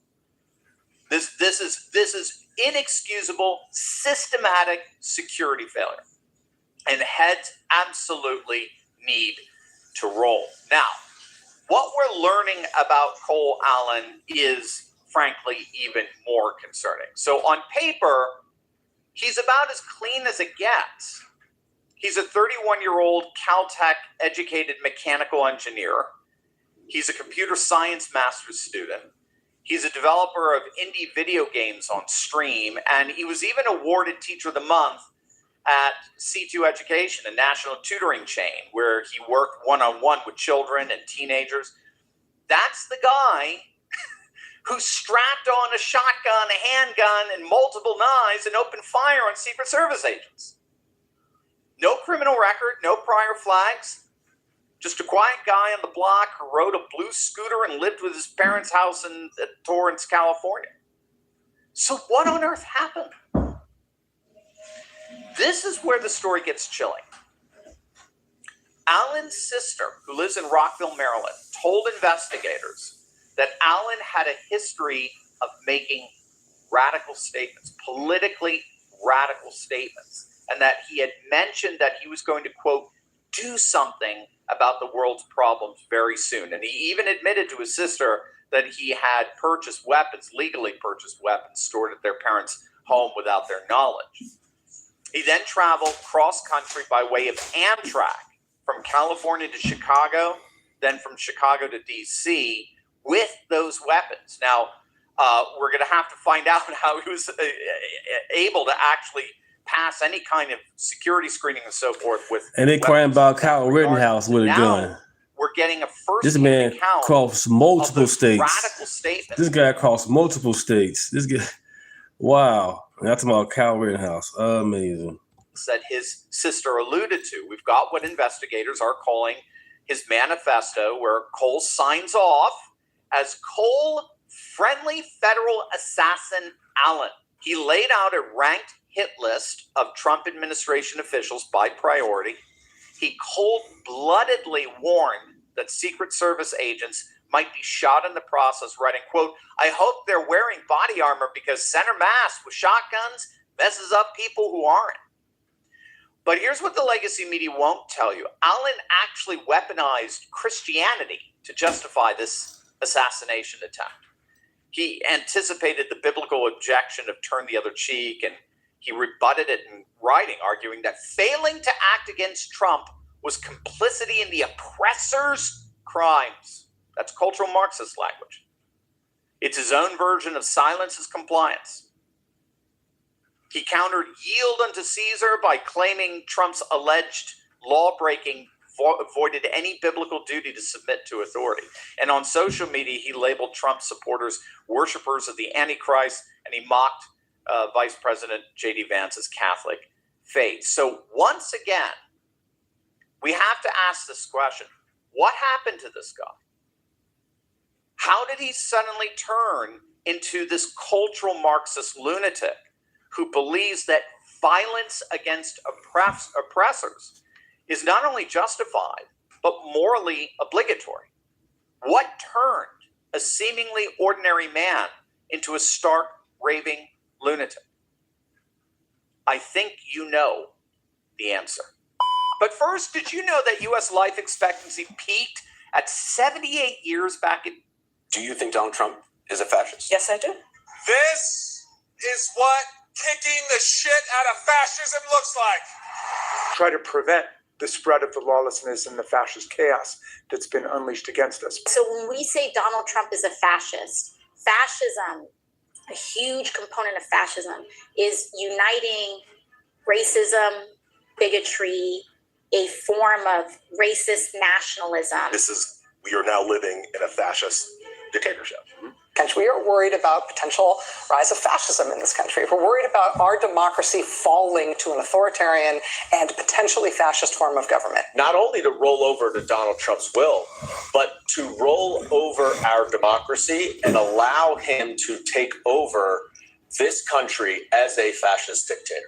When fascism isn't just coming, it's already here. The former chairman of the Joint Chiefs of Staff, Mark Milley, said, no one has ever been more dangerous to this country than Welcome Donald to the chat, Trump, Ricky. and Welcome he's to the a chat. fascist to his core. What you just watched isn't fringe. That's not from some dark corner of the internet. That's the modern day Democrat Party. That's CNN. That's MSNBC. That's sitting United States senators and House members. People with Right, Todd. Right. blue check. Right. You can't go outside. You can't go nowhere unless you had the booster shot. hug your parents through a glass shield type of shit. Yeah, man. They the ones that being the fascists. Barks and primetime slots. And they've been saying some version of that every single day, 24/7, for 10 years straight. What we witnessed over the weekend is the logical endpoint of a political culture that has spent a decade telling its followers that the other side is not just wrong, they are evil. They're not misguided, they're not misled. Thank you. They are existentially dangerous, fatal to our republic. They're not your political opponents. They are your enemies. They are fascists. They are racists. They are an existential threat to democracy itself. And if they remain in power, everything you love will be erased. That's precisely the rhetoric we're hearing in the lead up, that we were hearing in the lead up to the Correspondents' Dinner, with 250 so-called journalists calling for Trump to be held to account for his unprecedented assault on the Constitution. Dan Rather was one of them. Can you believe it? A guy who's fired after he was caught lying, fabricating news. And so when you marinate a generation in that rhetoric, we shouldn't be surprised when some of them decide that violence isn't just acceptable, it's actually righteous. It's actually morally obligatory. Silence is compliance. That's exactly what Cole Allen said in his manifesto. Silence in the face of oppressive evil is effectively compliance with that oppressive evil. There was a recent study from Rutgers University that showed just how far this sentiment of justified violence against political opponents has seeped into the political left. The Rutgers University study asked respondents if it was ever justifiable to assassinate President Trump. And the results were chilling. The survey found that 55% of left-leaning respondents agreed that it would be at least somewhat justifiable to assassinate President Trump. 55%, a majority of the political left in our nation is pro-assassination. That's not a political party anymore. That's a bona fide terrorist organization. That's a terrorist movement that has overtly legitimized violence as a political weapon, as a weapon for political ends. And we saw those vicious terrorist sentiments on full display, particularly in the aftermath following Charlie Kirk's assassination, with all the overt, macabre, sick celebrations surrounding his murder. Again, let that hit you. It's not just that he was murdered. It's that that murder, that gruesome death, was celebrated. And they were celebrating it because the left has embraced. The vast majority of political violence is committed by the conservatives. You gotta be joking me, Barry. Not one person that's conservative is part of the alphabet community. Not one of them. And they'll be the main ones doing all the killing, the alphabet community. Where are you getting your news from? Assassination culture. Trump is just symbolic of the demonization of the political right as a whole. And here's the question that nobody in that ballroom on Saturday night is going to ask. At what point does this leftist rhetoric actually become the weapon? At what point does the media admit that what Cole Allen attempted to do is exactly what all of that fascist rhetoric intentionally inspires? The legacy media will never. It's raining out here, you guys, so it might glitch out because it's raining. But other than that, I'm going to see what happens. But it's raining right now. It might glitch, may not. Of that very rhetoric. Because so much of the legacy media actually shares in those far left sentiments. They're never, ever going to admit to a connection between the violent rhetoric and violent acts, precisely because they are the purveyors of that very rhetoric. So what does all of this mean? Well, simply put, the political debate is over. I mean, I think it's been over for some time, but I think we now all everyone recognizes that the political debate is, I don't know why Trump wasted his time with 60 Minutes last night. I don't understand those moves he makes. He obviously knows something I don't. The political debate is over. Trump now is going to have to crush this. He's going to have to use all the tools at his disposal, executive orders, focusing the entire federal agency enforcement infrastructure, the FBI, CIA. For these stores. New York is the largest city in America. It's full of people, and that's part of the problem because the store has no ability to stay open if massive numbers of folks are stealing from it each and every day. And when you add to that our communist mayor who says he wants to raise taxes on pretty much everyone, the 8,400 stores that just left is nothing compared to what's coming. The summon from my signs, guys. My mini hero signs out here trying to make $1. They're not allowed to be on the sidewalk. They're sidewalk signs. Where am I supposed to put them? The burden on New York City businesses, how a law about roll-down gates passed 17 years ago is coming back to haunt some owners. Everybody that has regular gates has to change the gates in 2 months. Hello? When I ran for mayor, I said I was going to tax the rich. Well, today, we're taxing the rich. Just jump on a bus and head down to Florida where you belong, okay? Get out of town. Get out of town.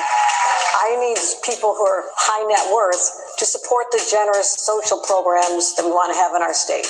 Bans retail stores from refusing cash as form of payment. Businesses that violate the law will face a $1,000 penalty for a first violation and a $1,500 fine for each subsequent violation.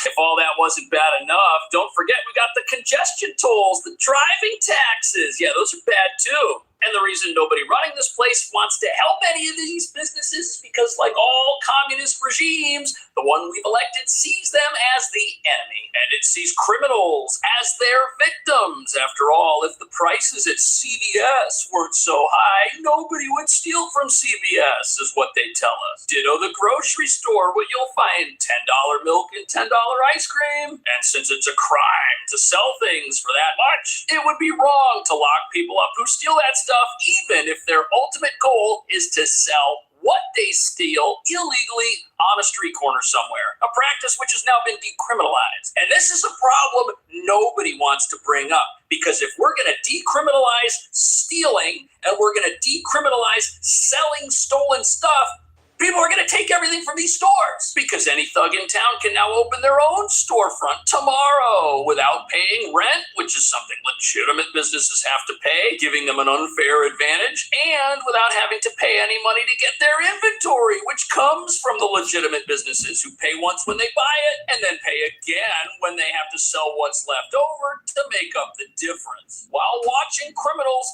undercut them right on the sidewalk in front of where these products were stolen from in the first place. And the reason this is allowed is because private businesses and good paying jobs create people who do not need the government at all. And if you're a communist regime, you need people to need you if you want your system to keep getting voted for. So you better get rid of those businesses. And that's exactly what's happening, because as our businesses cry out for help from the local government, not only does none arrive, but what does arrive are new fees and new taxes and more enforcement actions. Those are all showing up instead, things that make it even harder to make an honest buck in this city, while criminals are allowed to run the streets with your inventory. And this is kind of frustrating to watch. The summon from my signs, guys. My mini hero signs out here trying to make $1. They're not allowed to be on the sidewalk. They're sidewalk signs. Where am I supposed to put them? Sidewalk signs can't be on the sidewalk no more in New York. So if you're a legal business owner, you put anything on the sidewalk, the police are going to come. They're going to give you a ticket. They're going to write you up. But you know who's allowed to put whatever they want on the sidewalk? Yes, that's right. People selling things illegally on the sidewalk. They're allowed to hang out there all day in multiple areas of town, on multiple street corners, taking up literally the entire sidewalk. Damn. Now, if these individuals that you see standing here were all a bunch of sandwich boards that pointed to a legitimate business, the police would be there immediately and they would find that business. But that's not how things work in a lawless city. We're looking at selective enforcement here. Why? Because the people that are selling things and committing a crime, they can just run away.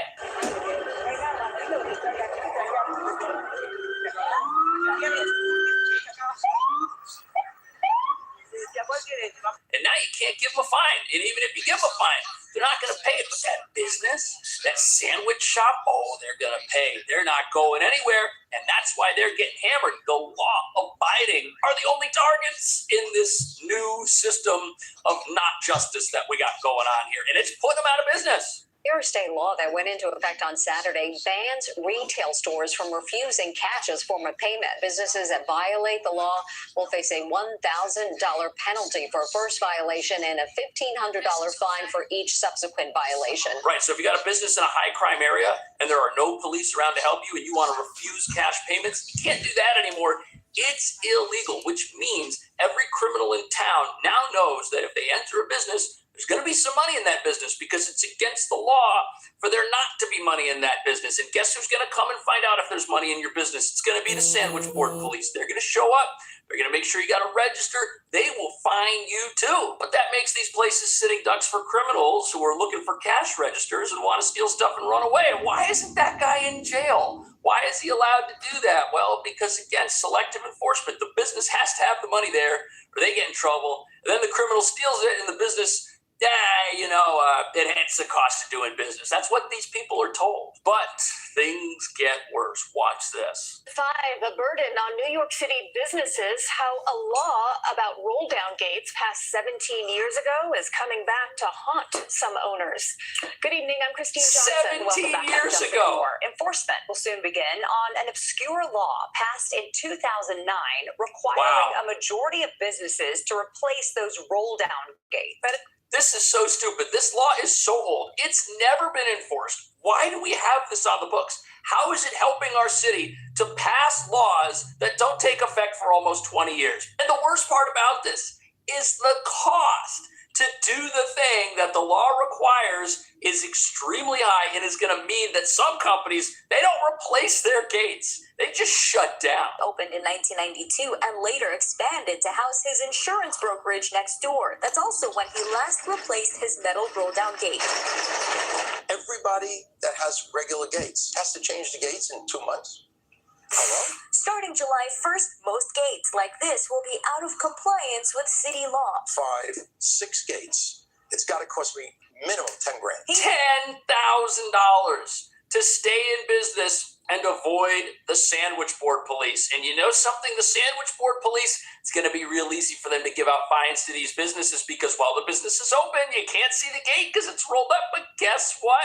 When the businesses are closed, they can just walk down the street and stick the fines on the door or dump them through the mail slot. That's what's going to happen here. And you better believe in a bankrupt city that cannot afford its spending programs, enforcement is going to be through the roof. They are going to hammer these businesses. At the same time, what other problem do these businesses face? They're in a high crime area. They need these gates to protect themselves. But that's not going to happen anymore. At the exact same time, who are they trying to sell stuff to? They're trying to sell $10 milk to people that are renting a $5,000 apartment. That is not a recipe for success. That's why businesses are shutting down and closing already. They can't afford to stay open. People can't afford to buy anything.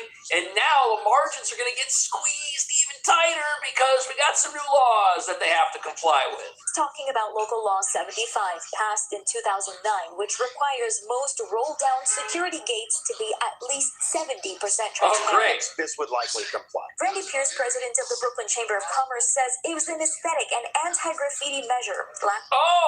So the reason they want the transparent gates is to get rid of the graffiti. How progressive. They don't like the way the city looks. There's too many lawless individuals out there spray painting all over businesses, and these roll-down gates are a perfect target because they're a nice blank slate, and when it happens, nobody cares. The gate gets rolled up, the business opens, you don't see the spray paint, but the city, it looks so terrible, and you know what? Instead of locking up these criminals, we just have so many of them, and they're victims of these businesses anyways. If these businesses weren't ripping people off, these criminals would have better things to do than spray paint them. So instead of punishing the criminals, let's make the businesses the criminals. This month, he wrote a letter to elected officials asking them to delay or repeal the law. And this is on top of increasing expenses that has led to more business closures in 2025 than business startups for the first time since COVID. Elena Macnin of the Brighton Beach Business Improvement District says the city hasn't done enough to inform owners. Even before coming here, I asked 6 businesses,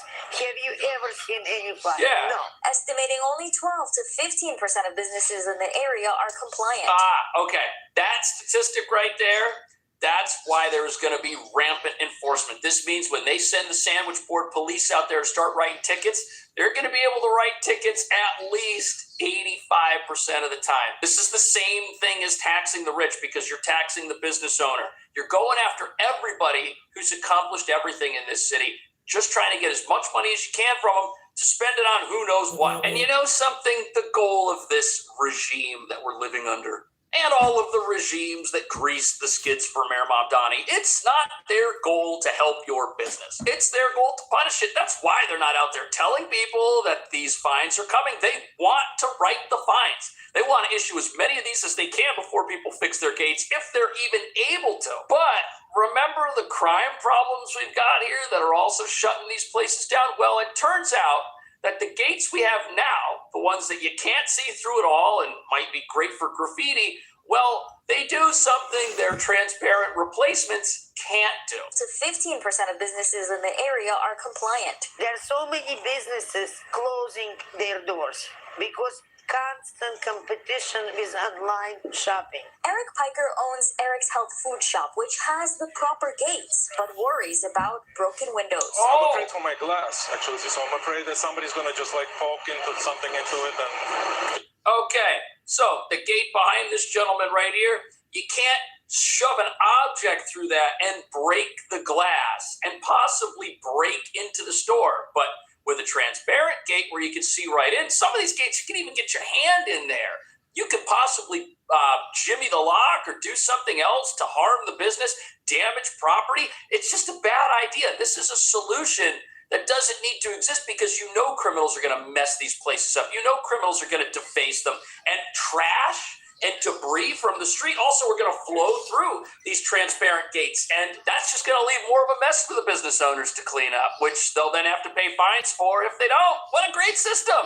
A spokesperson for the Department of Buildings says property owners had 17 years to replace the gates, but adds only City Council has the authority to change this law. If lawmakers propose an amendment, a spokesperson says we stand ready to implement any potential changes to the law that they approve. Now, do we really think a bunch of progressives that hate businesses and hate people who might be earning more money than other people are going to come along and pass something like this? Do you really think that's going to happen? The way these governments work is they only want to have more laws.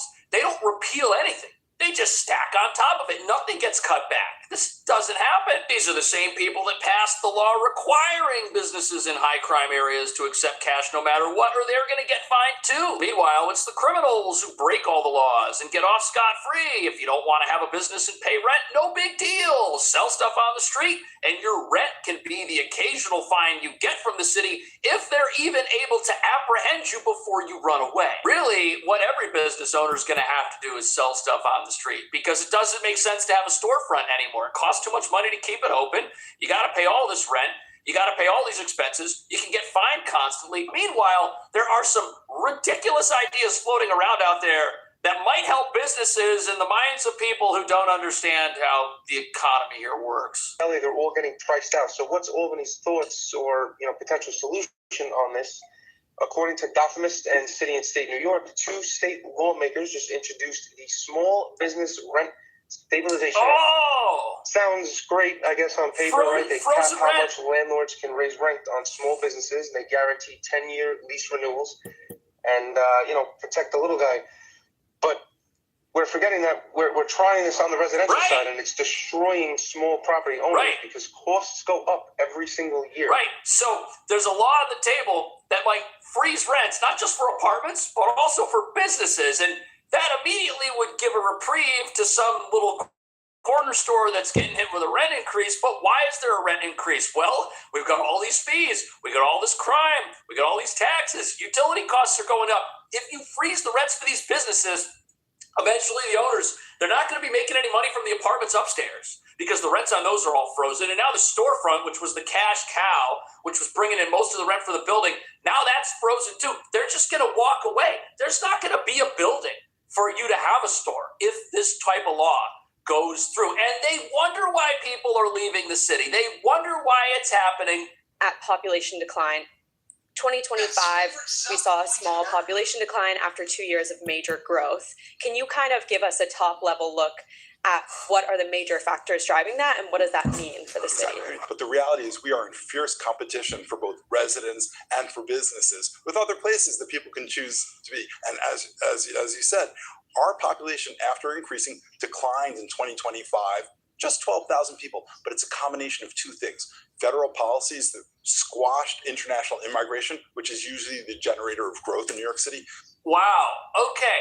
So this guy says that New York is in competition with other states, which means if you're here and the city can tax you and punish you, that forces people to leave. Then they also say that because the border is closed and because ICE is deporting people, there were less people that came to New York City. So the population didn't grow the way that it was growing when the border was wide open and when New York was getting bus after bus from the southern border, bringing people here, increasing the population. That is wild when you think about it. And that means that even though the population just shrank last year, it means New York's had a mass exodus going on for a long time, which in a way was covered up. Can we break down a little bit the who? Who do we know is leaving? I think interestingly, people left across income brackets, but can you kind of break that down a little greater for us? What we saw is on income brackets, fairly even distribution, working class, middle class, as well as wealthier New Yorkers, all leaving at the same rate. Wow. So the middle class and the rich are leaving. It's not just the rich that are leaving. It's everybody. Thank you. Everybody that is trying to pay their own bills is on their way out. Meanwhile, the population grew when New York City was offering free hotel rooms to people who were in the... What is today's punishment? Today's punishment is simple. Today's the last Sunday video of April. Throughout this week on You Have to Do a Punishments episode of You Laugh, You Lose. If you are new to this channel and new to this series, the game is simple. If you laugh at anything today, you lose and you have to do a punishments. What is today's punishment? Today's punishment is simple. Today's the last Sunday video of April. Throughout this week on May 1st, you have to do a April Fool's joke. Stupid, I know. But the stupider the punishment, the more likely you guys are to comply. Stop laughing at stuff. Chaos around the world. Obviously, don't laugh. Focus on that. Not the memes, not the jokes, not the laughs. That's why we do this show, obviously. And I continually need to remind you guys for some reason. Stop having a good time. If you're ready for today's game, head down and like this video. And if you are new here, please make sure you are subscribed and have the bell clicked for notifications when new videos are uploaded. Now on to today's game. If you laugh, you lose. Go. How women look in their summer outfit. How men look in their summer outfit. I see no problem. You know, minus the lollipop and the stupid hat. For some reason I thought that said Metallica, but yeah. Who cares? Who cares? Wear the cargo shorts, wear the t-shirt. You're doing work outside anyways. You going to the beach? Get out of here. Amazon's proof of delivery photo, 10 out of 10. Oh, hell yeah. I love this. I think if you are an Amazon delivery guy, Uber driver, whatever, make the photo as great as possible. Do this. Okay? Let's make that into a contest. Can a bad alternator cause the Catholic converter to go bad? I will literally pay for your... It's terrible. You know, them Catholic converters, they can go bad anytime. You know, they start sinning and it ain't working and not doing what they're supposed to be doing. So, gotta be careful. Let me save that picture to my phone archive so I can easily find it later. My phone archive.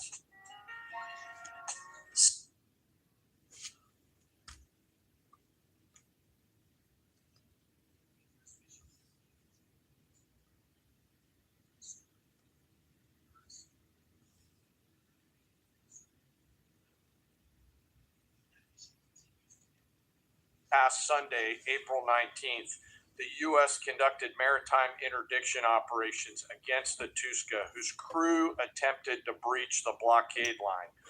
The Tuska is a large container ship, about 965 feet long, or about the same size as a United States Navy aircraft carrier, and over 100 feet wide. The operation began about 4 a.m. Eastern Standard Time when the United States Navy destroyer approached her, and the crew and the vessel ignored warnings. And I've described how the destroyer force is operating in the area prior. Upon intercept and coming within visual range, American forces began to issue several clear and unambiguous warnings and informed the vessel and their crew that they were in a violation of the U.S. blockade and directed the ship to turn around. Over a 6-hour period, the vessel and her crew repeatedly ignored U.S. warnings. And then the U.S. Navy destroyer executed a series of pre-planned, carefully calibrated escalation options, including firing 5 warning shots. The vessel and her crew continued to ignore warnings. And after exhausting all other measures, CENTCOM authorized disabling fire against the Tuska. U.S. sailors warned the crew of the Tuska to abandon the engine room, and at approximately 9 a.m. Eastern Time, the destroyer disabled the Tuska's engine by firing 9 inert rounds from the destroyer's Mark 45 5-inch guns precisely into the engine room and engine space on board the Tuska. Not surprisingly, the vessel then reported issues with their engine, went dead in the water, and began to comply with U.S. directions and orders. At 4 p.m. Eastern Standard Time, CENTCOM ordered United States Marines to seize the ship. Via helicopters, U.S. Marines maneuvered quickly to the disabled ship, boarded her from fast ropes via helicopter infiltration methods, and took custody of the ship. The ship and her crew remain safe in U.S. custody today. Let me now turn to global operations in the Pacific, and I want to highlight that this is a major interagency effort between the United States military, the White House, the Department of Homeland Security, and the Department of Justice. On Monday, April 20th, U.S. Indo-PACOM forces, in support of a Department of Justice request, interdicted the motor tanker Tiffany, which was transporting sanctioned Iranian oil. The Tiffany is a very large crude tanker, VLCC for short, and is also about the size of a U.S. aircraft carrier and capable of transporting approximately 2 million barrels of oil.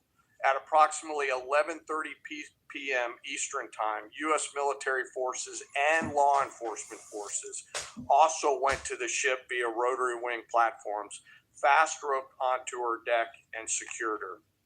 After the ship was secured, a U.S. Navy control team embarked aboard the Tiffany, and assumed control of the ship at 4 a.m. Eastern Time on April 21st.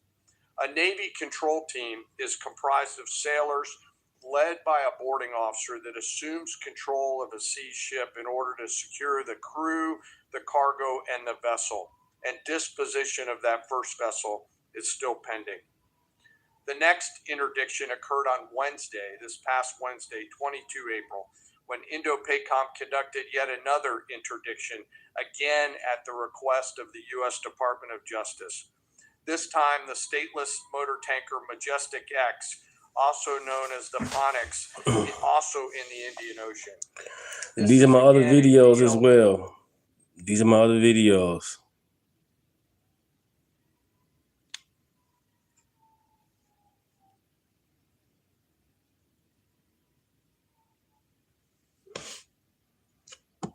Got on board and secured the bridge. Both ships, the Tiffany, the Majestic X, and their crews remain in U.S. custody. And we will... Hey, Zach, most of the people that's maggots you're going to call us, which is MAGA, we didn't take the shot. We didn't get the boosters like you did. We quit our jobs. We didn't comply. We don't get no vaccine passports. You did, Zach. We good. And dedication and professionalism of our joint force, and highlight the global reach of American combat power. The joint force remains on ensuring the Iranian regime cannot harm our interests or those of our allies and partners. And I'll highlight that Iran has repeatedly sought to offensively and proactively expand the conflict by aggression against its neighbors and its attacks on global shipping through the Strait. To date, Iran has attacked 5 merchant vessels, seized 2 of them that were attempting to transit the Strait. And these include ships that Iran itself had cleared to proceed. Now, as I always do, I want to honor members of the Joint Force. Today, I want to highlight and proudly describe the essential role of our intelligence enterprise and the role that they play in conducting our military operations. The totality of their work is the culmination of days, months, and in many cases, years of work by our uniformed and civilian intelligence professionals. We have been able to do the work that we are ordered to do because America's intelligence force, including our core collectors and analysts, have spent decades searching for every loose thread. From the determination of a particular intelligence requirement to that piece of intelligence being collected in the field by a military or interagency case officer, to the rigorous analysis that goes into reporting on that finding, those team members spend their careers answering the incredibly important questions that we must attempt to answer before, during, and after operations. They live in the enemy's mind. Normally located behind the green door, behind the vault door, in dark windowless rooms across the world, 24 hours a day, 7 days a week, 365 days a year, are world-class intel members from DIA, our service intelligence components, NSA, NGA, CIA, NRO, and in the case of the operations that I've just described, the Office of Naval Intelligence, all work tirelessly to sift through the mountains of collected information using tools, tactics, techniques, and procedures that I'm not going to discuss today. The sun never sets on these world-class professionals, and their goal is every minute of every day to be on the account. And they know the enemy. They know their combat capability, their weapons, their industrial and economic systems, and they know their leaders' pattern of life, where they go, what they think, and what they do. Thanks to their work, we know Iran, and it is an incredible work that they do. Again, none of our operations that we've conducted during my time in this job could have been done without the service of these intelligence professionals. And the distance from those core collectors and those analysts to those Patriot crews who are defending U.S. forces forward or the fighter pilots is incredibly small. Every single day, as their mottos say, they are committed to excellence in the defense of the nation and to securing the future, and they're doing the work of the nation. Before I close, as I do every time, I want to highlight and remember our fallen. Today, I want to highlight the 63 victims of the terrorist bombing of the U.S. Embassy in Beirut, which occurred 43 years ago, just a few days ago, on April 18th, 1983. At that time, this was the deadliest attack on a U.S. diplomatic mission, and this was the first attack conducted by Iranian-backed forces on Americans. The suicide bomber detonated a vehicle-borne improvised explosive device out in front of the embassy, killing 63 innocent people, including 32 Lebanese, 14 visitors, and 17 Americans.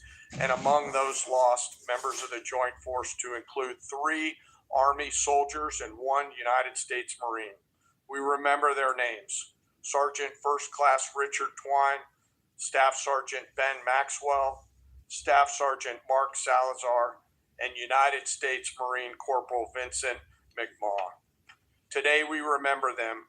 We carry on their memory and the memory of all our fallen, and remain grateful for their sacrifice and that of their families, who continue to show us what courage looks like. As we continue to press forward and maintain these operations, the Secretary, the Joint Chiefs of Staff, and I are deeply humbled by the spirit, tenacity, and commitment and grit of the 2.8 million members of our Joint Force. The Secretary and I thank every member of the Joint Force engaged in this operation, every warrior who remains deployed or who is supporting from here at home. Thank you to and thank you to your families. Sir, I'll turn it back over to you. Thank you, Mr. Chairman. We'll take a few questions. Thank you. In your estimation, have there been increased or decreased instances of Iranian vessels either approaching or trying to breach the blockade the longer it is in effect? And another question about the mine threat. Has the mine threat been neutralized enough to facilitate freer flow in the straits? Well, to the second question, first of all, we are seeing vessels transiting. There are paths that are open. And part of what the president is threatening is ensuring if there's attempts to recklessly and irresponsibly lay more mines, we're going to deal with that. It's a violation of the ceasefire. So transit is occurring, much more limited than anybody would like to see, and with more risk than people would like to see. But that's because Iran is doing irresponsible things with small fast boats, crafts, like I said, with weapons on them. These are commercial ships, in some cases cruise ships that came through being threatened by these. So as far as breaching the blockade, it's been a pretty consistent, or a number of ships at the beginning. Then you had the interdiction that the chairman described, where we took out the engine room and disabled that ship. I think that sent a very clear sign that this is not a fake blockade. This is a real full blockade. We'll use up to and including lethal force if necessary. And that stopped, and other ships have taken note of that. So any ships that have attempted, there's been levels of escalation, but none that far, and they've turned around. Absolutely. Yes. Good morning, Mr. Secretary, Mr. Chairman. David Zier, Real America's Voice. To follow up on Alexandra's question, how big are these mine-laying boats? Can they be achieved from fast boats? And I wanted to follow up my last week question about as jet fuel stocks in Europe reportedly are only about 6 weeks left. They get most of their jet fuel from the Gulf. Have any European countries reached out to assist in cordoning off the strait and participating in escorts? I know there's a lot of talks. You saw I would call it a silly conference in Europe last week, where they got together and talking about maybe doing something eventually when things are done.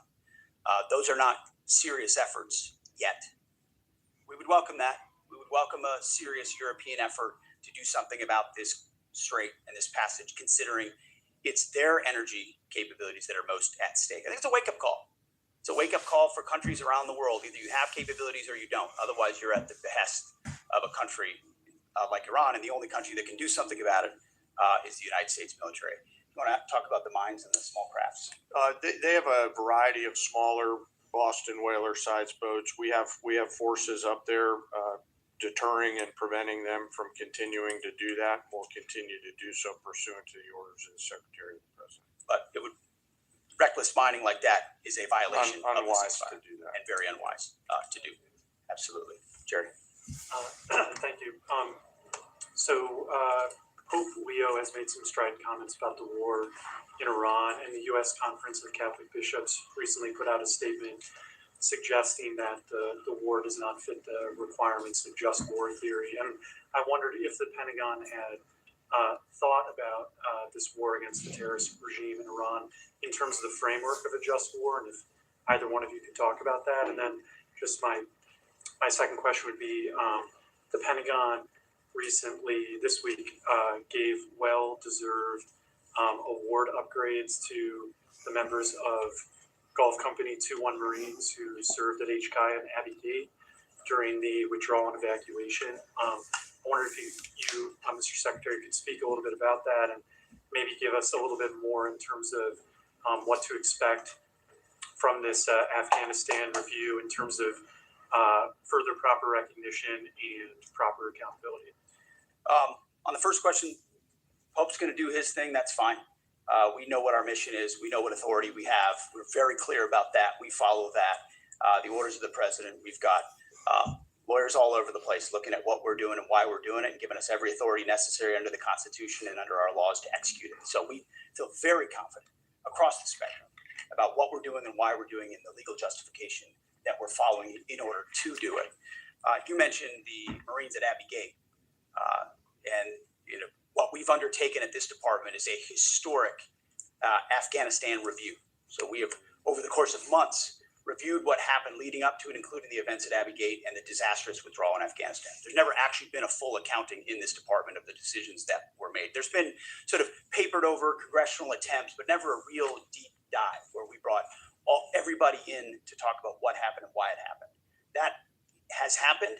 That review will come later this summer, and I think you'll find it to be probably the most comprehensive review this department has ever done about a single series of events. And it's because the cascading effect of what Joe Biden did in abandoning that mission the way that he did, and that disastrous withdrawal had ripple effects for our military, for our country, and for the world. That's why reestablishing deterrence is one of the core pillars of what we've been doing at the War Department, because the world looked at that disaster and made choices. Vladimir Putin made choices. Hamas made choices and saw that America wouldn't do anything about it. Houthis shot at ships. They made choices because Joe Biden and his administration were seen as feckless and weak.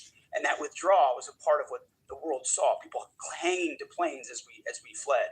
That deserves a full account, which is exactly what we're doing. Sean Parnell, our chief spokesman, one of my senior advisors, has been leading that effort, getting to the bottom of it. And one of the revelations was that those Marines at Abbey Gate who showed courage, who were out there exposed, knew there was a threat, nebulous mission, the only gate that's open, did not receive the kind of proper recognition they should have for their heroism. So one of the early results of this Afghan review is to ensure they get the due recognition and award they deserve for the heroism and courage they showed at that gate. Despite the bad decisions of this building and that administration, those Marines acted heroically, and we're going to recognize them for that. Sherry, thank you. Yeah, right here. Thank you. Michael Casey with O'Keefe Media Group.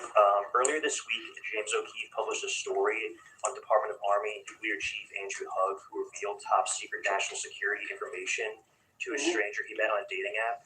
Will you defer Mr. Hugg for termination and prosecution? Yeah, he won't work here anymore. And given the revelations, will any changes be made to the current anti-espionage training for all Department of War employees now, given this?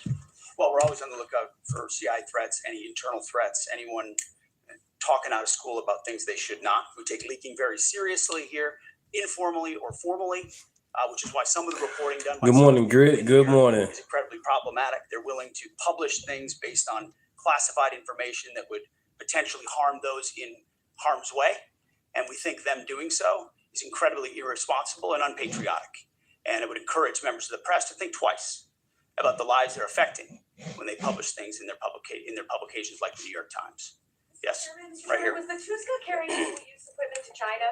Sir, I'm sorry, the question's right here. Thank you. Ryan Morgan with the Epic Times. Earlier this week, on that topic, there was a report, I believe, with the Washington Post that the Pentagon had briefed Congress that it could take up to 6 months to fully sweep the Strait of Hormuz for mines.